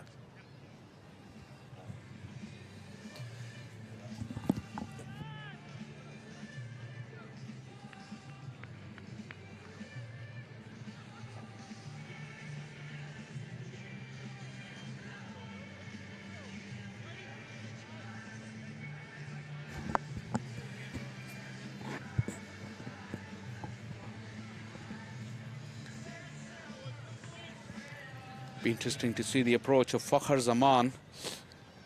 Generally, he's known to play one way, but lately he likes to take a little bit of time.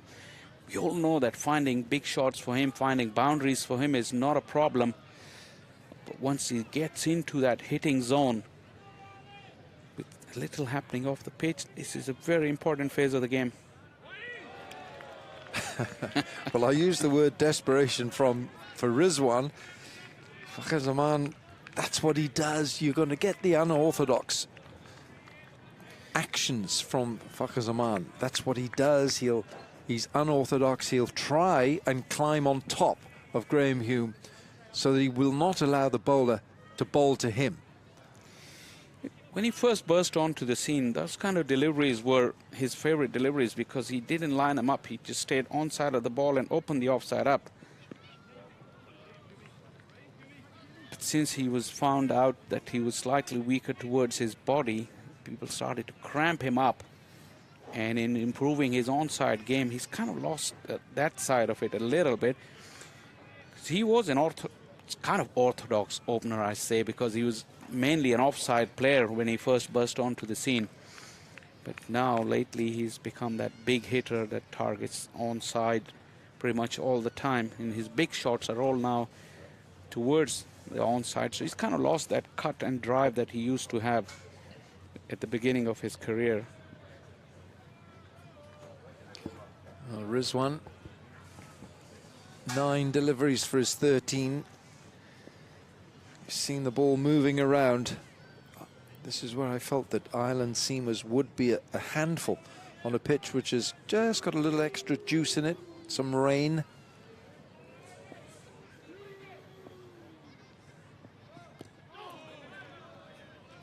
Yeah, Ben White, the leg spinner, he's up inside the circle. That's a typical Rizwan shot. He goes down on one leg, he almost gets under the ball. Yeah, and probably will be in the firing line if he gets hold of one, because he generally plays slightly behind square. There is protection square of the wicket on the onside, right on the fence. But if he's picking that pickup shot, it generally goes behind square. And if Hume stays in line, doesn't matter which length, Rizwan is going to go for that flick pickup shot that you're talking about. There's more protection now on the onside. Deep mid-wicket has also gone back. So fine leg is up in the ring. Third is up in the ring as well.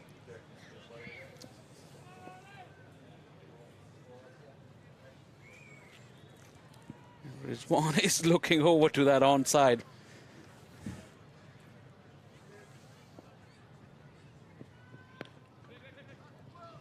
It's well bowled. It's well bowled because you know that Rizwan is going to be, he's going to open that little box of tricks that he has, and he's running around the crease, and you're never quite sure where in the crease he's going to be when the ball arrives. So you've got to back yourself as a bowler. A dot ball or a couple of dot balls against Rizwan. Little jack in the box he is. Graham Hume. As he caught it this time, somehow that has flown over a fine third man, and it's gone for 6. Rizwan-esque. Did it come off the back of the bat? Because he was aiming for that familiar flick of his towards onside, but it went over third. Very interesting to see. I think it came off the back of the bat. Look at that hand speed, though. He was no half measures there. He saw the length, went after it, although the execution wasn't there. But the result... Must be a hockey player. Must have been a hockey player, hey, Rizwan? At some stage in his life? Not that I know of. Looks for it leg side again. And it's 4. So good runs coming for Pakistan at the end of that 4th over. It's 34 for 2.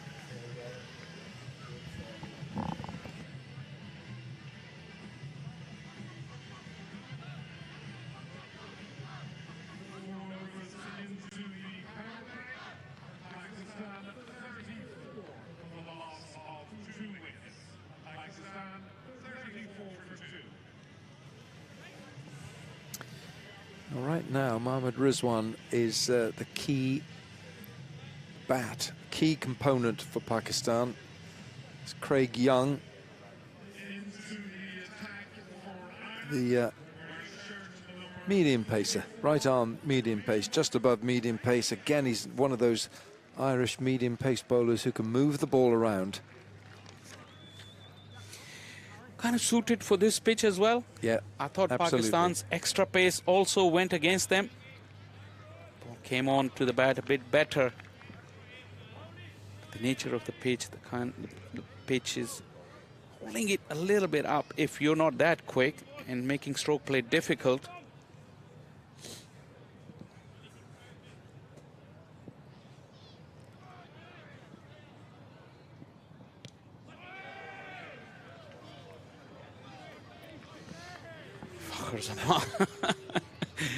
All action-packed this first 4.1 overs from Pakistan, couple of wickets, but one thing is quite different in the approach is that they're not holding back. Like I said earlier, they were guilty of doing that, or they were perceived to be holding back if a wicket or two fell inside the power play. Not today. No, absolutely not. And that's the way that Fakhar Zaman likes to play. Oh, that sounded so good. Flew off the bat of Fakhar Zaman. In the arc of Fakhar Zaman and out of the park. That military medium pace just to his liking, just got underneath it. Very, very strong bottom hand. And although there was protection there, but he took the fielder on and cleared him with ease.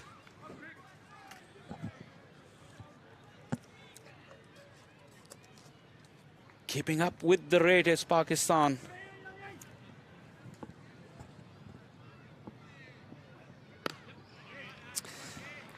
Yes, even though they've lost these 2 wickets, Saim Ayub and Babar Azam, the rate is maintained, is being maintained at just about 10 and over. That's the required rate.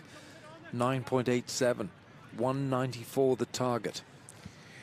Rizwan, who's been more belligerent, I have a feeling that he will be lining Young up as well. Anything, any straight around at good length, Rizwan will be itching to go big.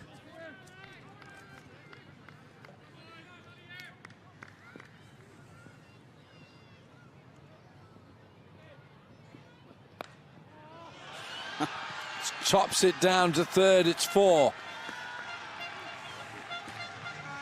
The boundaries are absolutely flying here at Clontarf. Pakistan recovering through Rizwan and Fakhar Zaman. Not a lot of room on offer. That thick outside edge. Rizwan will take the boundary. He's off to a very good start.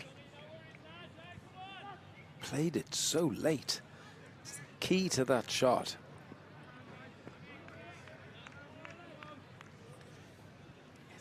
Fast hands too.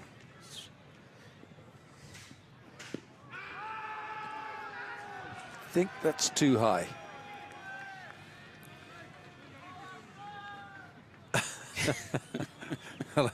Hello? I'm not sure Craig Young will enjoy being engaged in conversation with Rizwan. Was he asking like, hello, what you doing? I think he was just telling him it was too high. And I think Mark Young said, or Craig Young said, let the umpire decide, not you.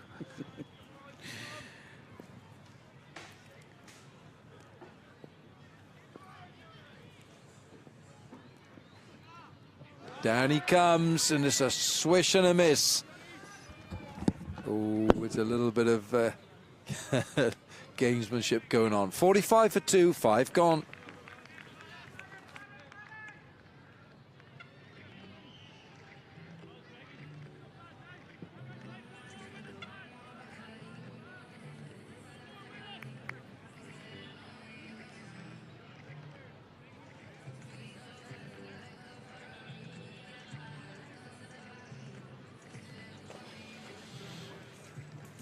Recovery from Pakistan after the loss of those early 2 wickets.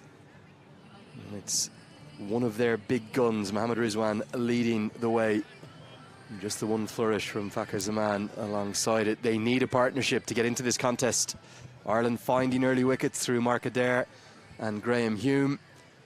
And it feels like the 5 bowlers and 5 bowlers alone tactic has been well and truly thrown out the window by Ireland, as Curtis Camphor it's going to be as early as the 6th over. probably an early good evening, really. Isabel Joyce joining me. Izzy, Ireland on top? They are, but Pakistan are taking the attack to them now. 2 overs have gone for 11 in a row since those wickets have fallen. Floated delivery from Curtis Camphor, somewhat surprising Zaman. I like this from Ireland, though, not just sticking with the 3 bowlers in the power play if it's not working, being able to adjust it, figuring things out, I guess, ahead of the World Cup, but focus very much on this series and what it would mean to Ireland to win a series against Pakistan at all, let alone at home. So the focus for these 11 men on the field is victory here. This is a golden opportunity. Don't think we can say it enough. Use of the feet, but skews a little off the inside edge, so it'll just be a single. It won't. It'll be a couple. That was, I'll have to say, a pretty poor misfield from Graham Hume, and Ireland who've been exceptional, barring maybe just the one drop in that first T20. Won't be too pleased with that, Paul Sterling. Graham Hume might make his way to the naughty step. Yeah, well, it's one of those where you sometimes when the ball goes up in the air or it's hit in an awkward position, you can tell by the approach of the fielder that they're a chance to misfield it or to drop it, and that very much had that about it. Didn't look comfortable, Graham Hume. Yeah, in terms of T20I series wins for Ireland, it's really only been Afghanistan and Zimbabwe of the full members. They have got wins over Kenya and Papua New Guinea as well. But I think the speculation would be that maybe one of Ireland's biggest ever T20I wins 2 days ago would certainly be Ireland's biggest ever T20I series win if they could pull it off. 100%. And it's been a case of that one-dayers have been where Ireland's strength has been in the last few years. Some close losses and a victory over South Africa in the recent past. Well, that's very clever batting because there's no one in the deep on the offside. It may well have gone all the way. Indeed it has. The 50 comes up in real style. It's been kind of boom or bust for Zaman so far. It's another maximum for him. And Pakistan well and truly getting this chase into gear. Well, this is a frustrating one for a captain because this is definitely not what Curtis Camphor was supposed to bowl, with the fielders all up on the offside. 2 fielders out on the leg side. He will have asked his bowler to bowl tight in at the stumps, but it's pushed across the left-handed batter and he just helps it up and over. You won't get much easier ones than that at this level. 18 from 9 for Zaman. Rizwan also 30 from 18, so Ireland will want to break this partnership because they're going at some rate. Camphor does get out of his over. He'll be pleased with that. Just a single to... In fact, there's still a delivery to go. So maybe that misfield could end up being costly, particularly if Rizwan can cash in. Pakistan have had problems in the power play. Certainly wasn't fluent in the first 6 overs, and nor was it against New Zealand. What was it, 38 for 1 in that first game? Yeah, 38 for 1 from Pakistan. Ireland's power plays have been 43 for 2 and 55 for 2. So better from Ireland today, but this is much better from Pakistan today. They have 1 delivery remaining in the power play and already on 56 for 2. So big improvement there. And this has gone miles up. Now who's going to get to it? Graham Hume's the man who puts it down. How big a moment could that be? Ireland's fielding immaculate in the first T20. 2 misfields in the over, including that massive drop catch. What a moment. Rounds out the power play. 57 for 2.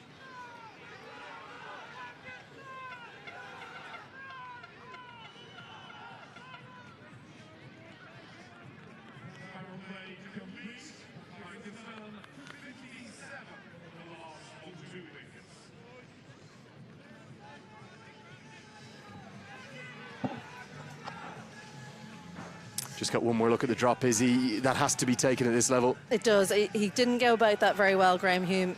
You can see from the way he ended up after he dropped it, he was lying on his back. We saw what you should do in the game on Friday with Barry McCarthy, who timed his dive perfectly, coming forward from long on. That's what you want to do in that position. He actually nearly got too close to it, Graham Hume. You need to be that bit further away so you can dive forward, or you want to be settled underneath it. One of those two. You don't want to be moving when you catch the ball. So that's what went wrong for Graham Hume there. Yeah, the sunshine Just maybe flattening that track out. It's definitely had a decent sprinkle, hasn't it, just towards the end of that first innings. And Pakistan will feel as though they're in the hunt. The required run rates come down under 10 per over. Just feels to me as he like we might have another final over thriller on our hands. And if Rizwan is still there anywhere near the death, you'd have to think Pakistan will fancy their chances of squaring the series. Well, if one of these two bats through, it's very much in Pakistan's favour. Nearing 10, the required run rate, it can be difficult because 1 or 2 quiet overs and that jumps massively, especially in the second half of the innings. Craig Young will be looking to make a comeback here outside the power play. You can have 4 outside the ring, or 5 outside the ring, excuse me. Izzy, let me put you into Paul Sterling's shoes. We've spoken about the 6th bowler coming in terms of camp fare, but with the left-hander at the crease, are you thinking Harry Tector? We saw Pakistan spinners be economical in the first innings. Yeah, I think they were really underused actually by Pakistan, only 4 overs between them. And as soon as the faster bowlers came on, Ireland looking much more comfortable. Well, this is just simply obliterated into the pavilion. A moment to remember for some in the VIP section there. A little bit too easy, it feels like, with the angle. I'm not sure why Craig Young has come around the wicket. And Zaman, he's dealing in maximums. It's just a splendid shot. The balance on the back foot as he swivels around to lift this one over square leg is incredible to see. And around the wicket, he's bowling around the wicket because he has the field set out on the leg side. Mid-wicket, square leg fine out on the boundary, third and cover as well. But he got too short on that occasion. It's made it too easy for Zaman. Pakistan reapplying the pressure now in a big way to Ireland. It's been a wonderful game and a half we've enjoyed so far, hasn't it been, the way in which it's ebbed and flowed? At no point has anyone looked consistently for a long period of time on top. In Ireland's innings, they started well, then lost a couple of wickets. Then there were quiet overs from overs 8, 9 and 10, 11 even. And then the seamers came back and there was an over of 21 that was particularly memorable for the wrong reasons if you're a Pakistan fan, for the right reasons if you're an Ireland fan. So the continuation of that is being shown here. It almost feels like every time one side gets in front, the other just comes back at them. And it does feel a touch like even if Pakistan are going to get there, it could well be quite late in the 20 overs that they have to work with. What's the key here for Ireland? It's got to be taking the pace off the ball. You'd imagine that the wicket, not too pace, but it's been helping when the paces have taken the pace off. Just not being predictable. I think that's something that is difficult not to be because the teams will know each other better. Top edge, it's steepling. It's Hume coming underneath it again. Takes it, drops it on the third opportunity. Well, it's a horror show for Graham Hume because he's misfielded 1 and dropped 2. As Ireland are just throwing chances away here. Zaman, well, Rizwan was dropped the first time. This time, it's another drop. Oh, you're just not going to believe this, are you? It's twice in 2 overs, and at international standards, they are regulation opportunities. You may well see the most remarkable reaction in the background. One of the Irish support staff trying to get an eye on who it was. I think it might be Mark Rowsa. He thought it was taken, and then, oh no, despair for Ireland. They could have had Rizwan and Zaman. In the case of just short period of 2 overs, instead, it's Hume, both times the guilty party. And how often do you see this happen? A kick of the turf in frustration. Ireland being run ragged. They've had their chances, they've given them away. It's a big, big over. It's 71 for 2.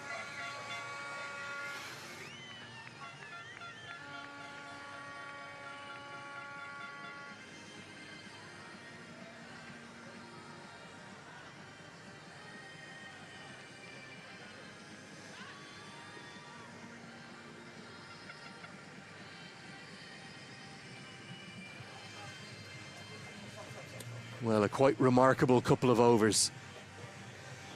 Graham Hume has put down 2 of Pakistan's best batters. Many will argue alongside Babar Azam. It's really Mohammad Rizwan, the star of the show. We saw him exceptional again this year in the PSL.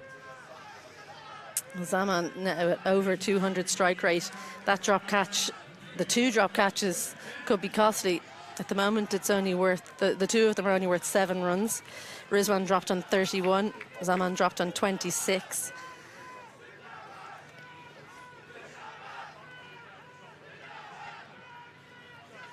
And now the problem and the challenge for Paul Sterling, and indeed his 2 primary spinning options, which are the wrist spinners, Ben White and Gareth Delaney, is the left-hander is still at the crease.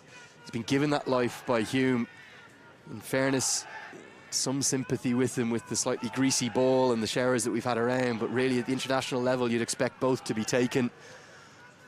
And Ireland know that it's a golden opportunity. Is it slipping through their fingers quite literally here?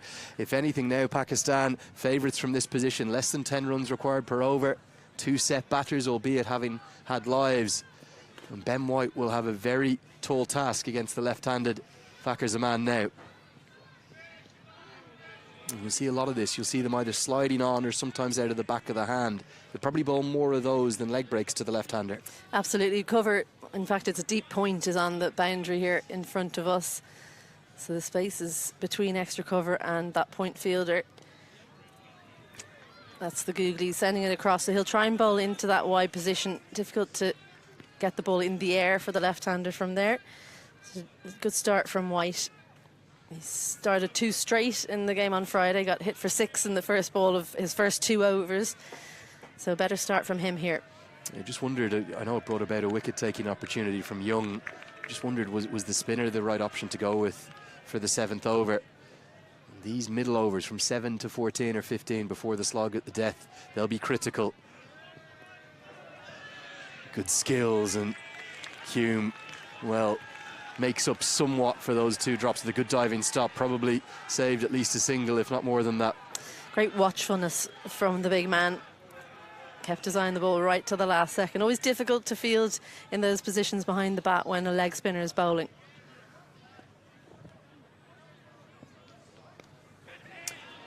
Almost a chance, just out of the grasp. I think it fell short of Craig Young, and a good piece of relay fielding may almost bring about a run-out opportunity. It's going to be 2 to the total. It could have been the 3rd wicket. I don't think it quite carried. No, I think it just dropped short. It was a good effort from Craig Young. A pity, actually, he didn't think to go with George Dockrell there, who flicked the ball back to him, because had he been closer, the throw to the non-striker's end could have been dangerous. It's better from White. The previous one was a real drag down, got away with it. You get a little bit of everything with Ben White, but I just love the difference between the 2 leg spinners. They're so different in terms of the style in which they bowl, and White's stock for me has really risen over the last 12 months or so. Yeah, I'm a big fan of Ben White. Big fan of having a leg spinner in the team. For so long we didn't have one. That one sliding across and does find the fielder in the deep. So the end of a decent first over for White. After 8, Pakistan 76 for 2.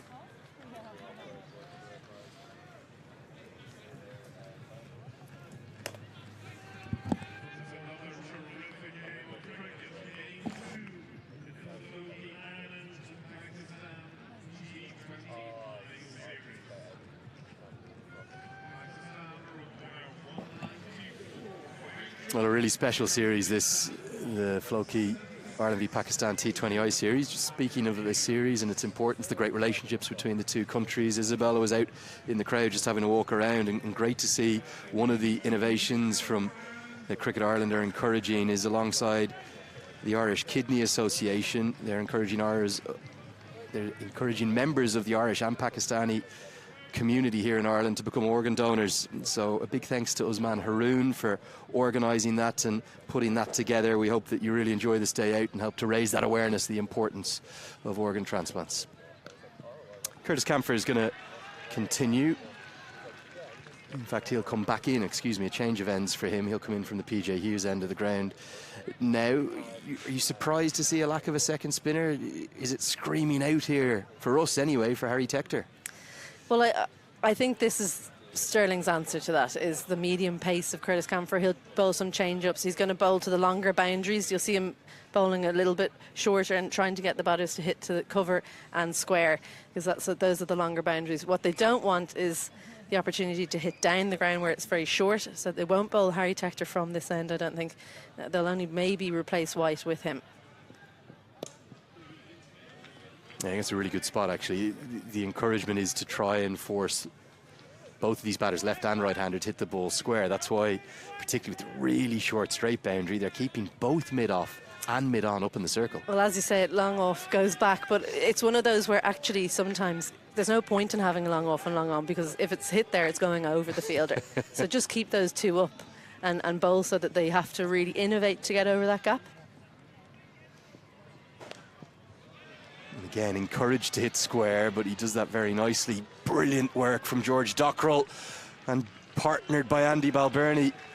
That's more like the Irish fielding effort we saw in the first innings, nearly making a run-out chance out of nothing. Yeah, brilliant quick release from George Dockrell going to his right, so he might be the wrong fielder to have there, in fact. Unless you think it's going to get hit the other side of him, maybe he should be swapping with one of the right-handed fielders, Mark Adair perhaps, who's in deep mid-wicket for the left-hander.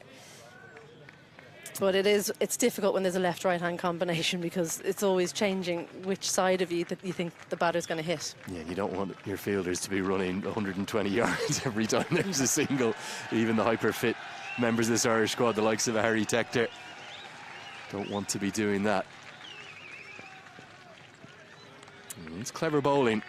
There's a stare back at the umpire from Vakar Zaman, but he's done this intentionally, isn't he? He's bowled it right into the surface, flirts with the guideline, gets away with it. It's something that I think right-arm bowlers don't do enough, bowl over the wicket to left-handers and use that wide line, pushing it across and playing with that width, because it does feel as a right-hander, or a left-hander, excuse me, that it's going to be a wide, but it does stay just inside for long enough that you don't go for a wide. That required run rate's just snuck back over 10 per over. Amazing how even a quiet over or two just seemed to affect the required numbers so heavily. And much like the first innings where we saw Ireland go through a lull in overs 8, 9 and 10, this is kind of replicating that now from Pakistan. Well, it's something I talk about all the time, is once you get into the second half, you just need one quiet over to put pressure massively on, because one over that's markedly below the required run rate just adds those runs needed into the following overs. It seems so obvious, but it's just what it does to the batters in the middle in terms of the pressure that's being put on. I'm just discussing whether or not to drop one of long off or long on back, but I'll stick with the tactic of having them hang right on the edge of the circle. That will mean that fine leg remains in place, and it's a sprawling effort down there from Ben White, but he's fumbled it away from him, which will allow the second. I think Ireland will be pretty happy with that over overall, because it's only 7 from it. The score, 83 for 2. Yeah, 83 for 2. Ireland were 80 for 2 at the same point. So they're neck and neck here, Ireland and Pakistan. Good quiet over, though. 7 runs from it. The next over for Ireland only went for 4, so big pressure on. Ben White needs to go for just 4 to match the same over in the Ireland innings. Really quiet area there for Ireland, but it's different animal chasing, isn't it? Because those quiet overs in there, when you know what you need to get, just pile the pressure on. Whereas I think Ireland were thinking 170, 180 would have been enough, so they wouldn't have felt quite as bad about those quiet overs. Yeah, I think the other thing to remember on top of that is the fact that there's real power to come. I know we didn't see much from Azam Khan the other day, but he's prolific in his ball striking. Iftikhar Ahmed maybe as devastating as Pakistan have in the middle, and Imad Wasim and the like. It's no shit slouch either.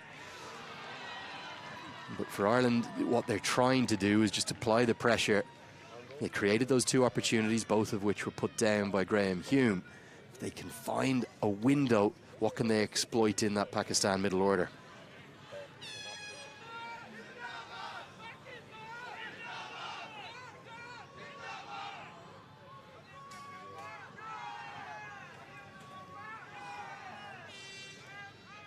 See Lorcan Tucker working a lot with the angles there. That's the Ireland vice-captain.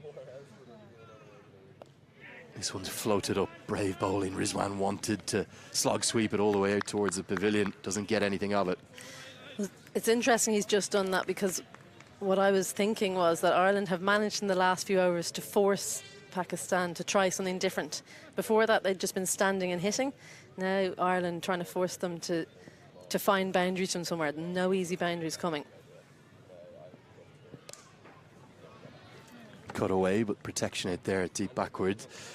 Another fumble. Ireland just getting a little sloppy in the field at points. The ball may well be a touch greasy. That's the matchup they want, isn't it? They want Zaman to take on Ben White.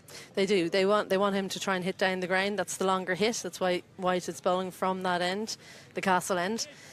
But they also feel like he might run past it. Lots of googlies and sliders being bowled by Ben White. You can almost see him growing in stature, can't you? Every appearance for Ireland, Ben White. Beautiful bowling.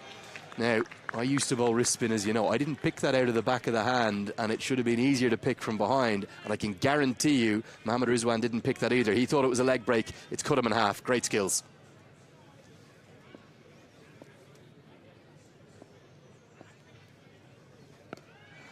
Just jumps across. Brilliant skills, because as a leg spinner, when you pull one of those off, I'd imagine, not being one myself, when you pull one of those deliveries off against a top-class batter, it just gives you that resolve to continue with leg spin and continue in the team. And it's always tough for a leg spinner. I feel like you have as many bad games as you have good ones, so you need those little wins. Yeah, it was always what it appealed to me, was making the batsman look like a fool if you could. Didn't happen too often for me, but that's the halfway stage of the chase. That's an exceptional over. Brilliant from Ben White, just 4 singles from it. Game hangs in the balance. It's 87 for 2.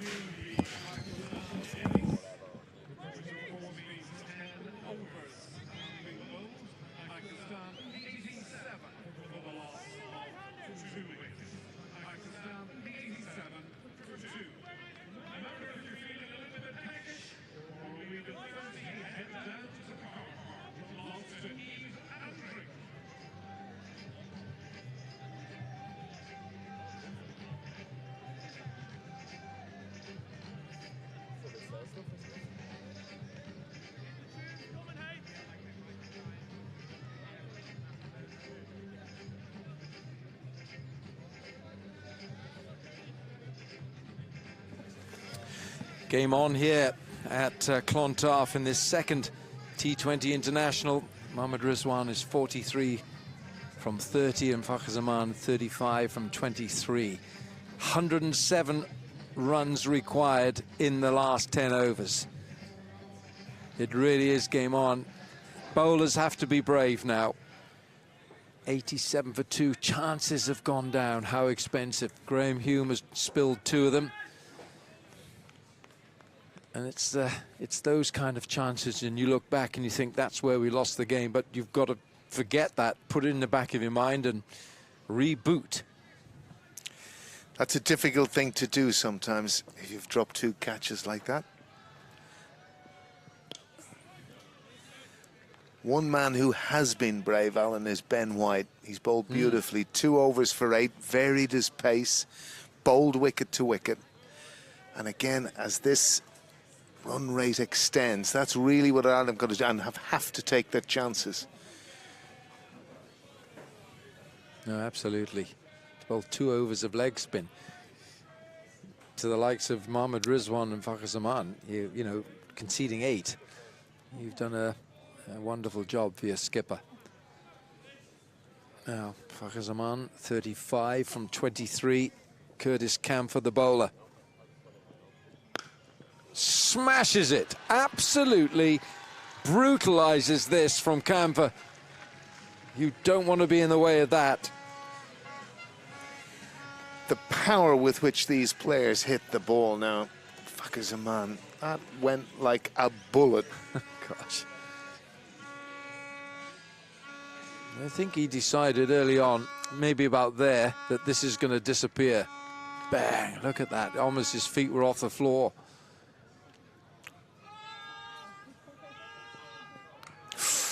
Chips it past the man at short third. It's 4 more.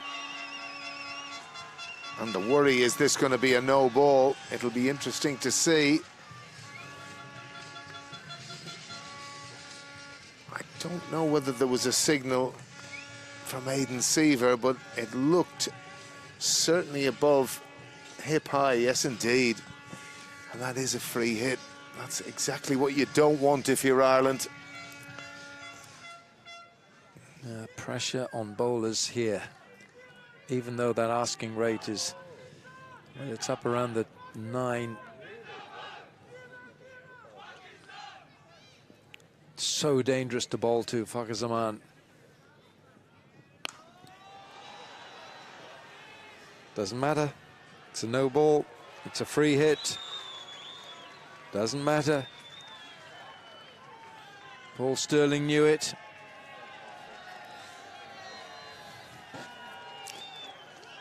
Just games can move away from you, Alan, in T20 cricket. You've just got to hold your nerve. And again, you know, whilst we played 2020 cricket, every kind of tournament, every type of friend, it's evolving the whole time differently. Ooh, Rizwan. He is so inventive. You don't quite know as a bowler. You're probably thinking, what's he going to do next? He improvises so well. Down on one knee. I asked Faisal in the last commentary stint, I said, was he a hockey player? He must have played some hockey, because he gets into these incredible positions and he's so strong. 100 up, 10.4 overs. It's pretty much on a par with what Ireland did.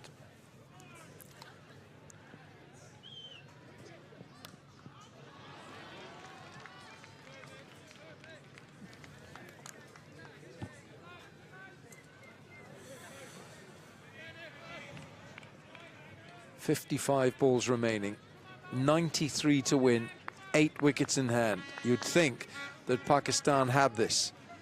It's a big statement. 1 wicket here, 1 catch there, 1 run out. Things change. Catch? Catches have gone down. 2 catches, 2 vital catches. Both these players have got themselves a second chance. Both to the same man, Graham Hume, steepling catches. 101 for 2 at the end of 11.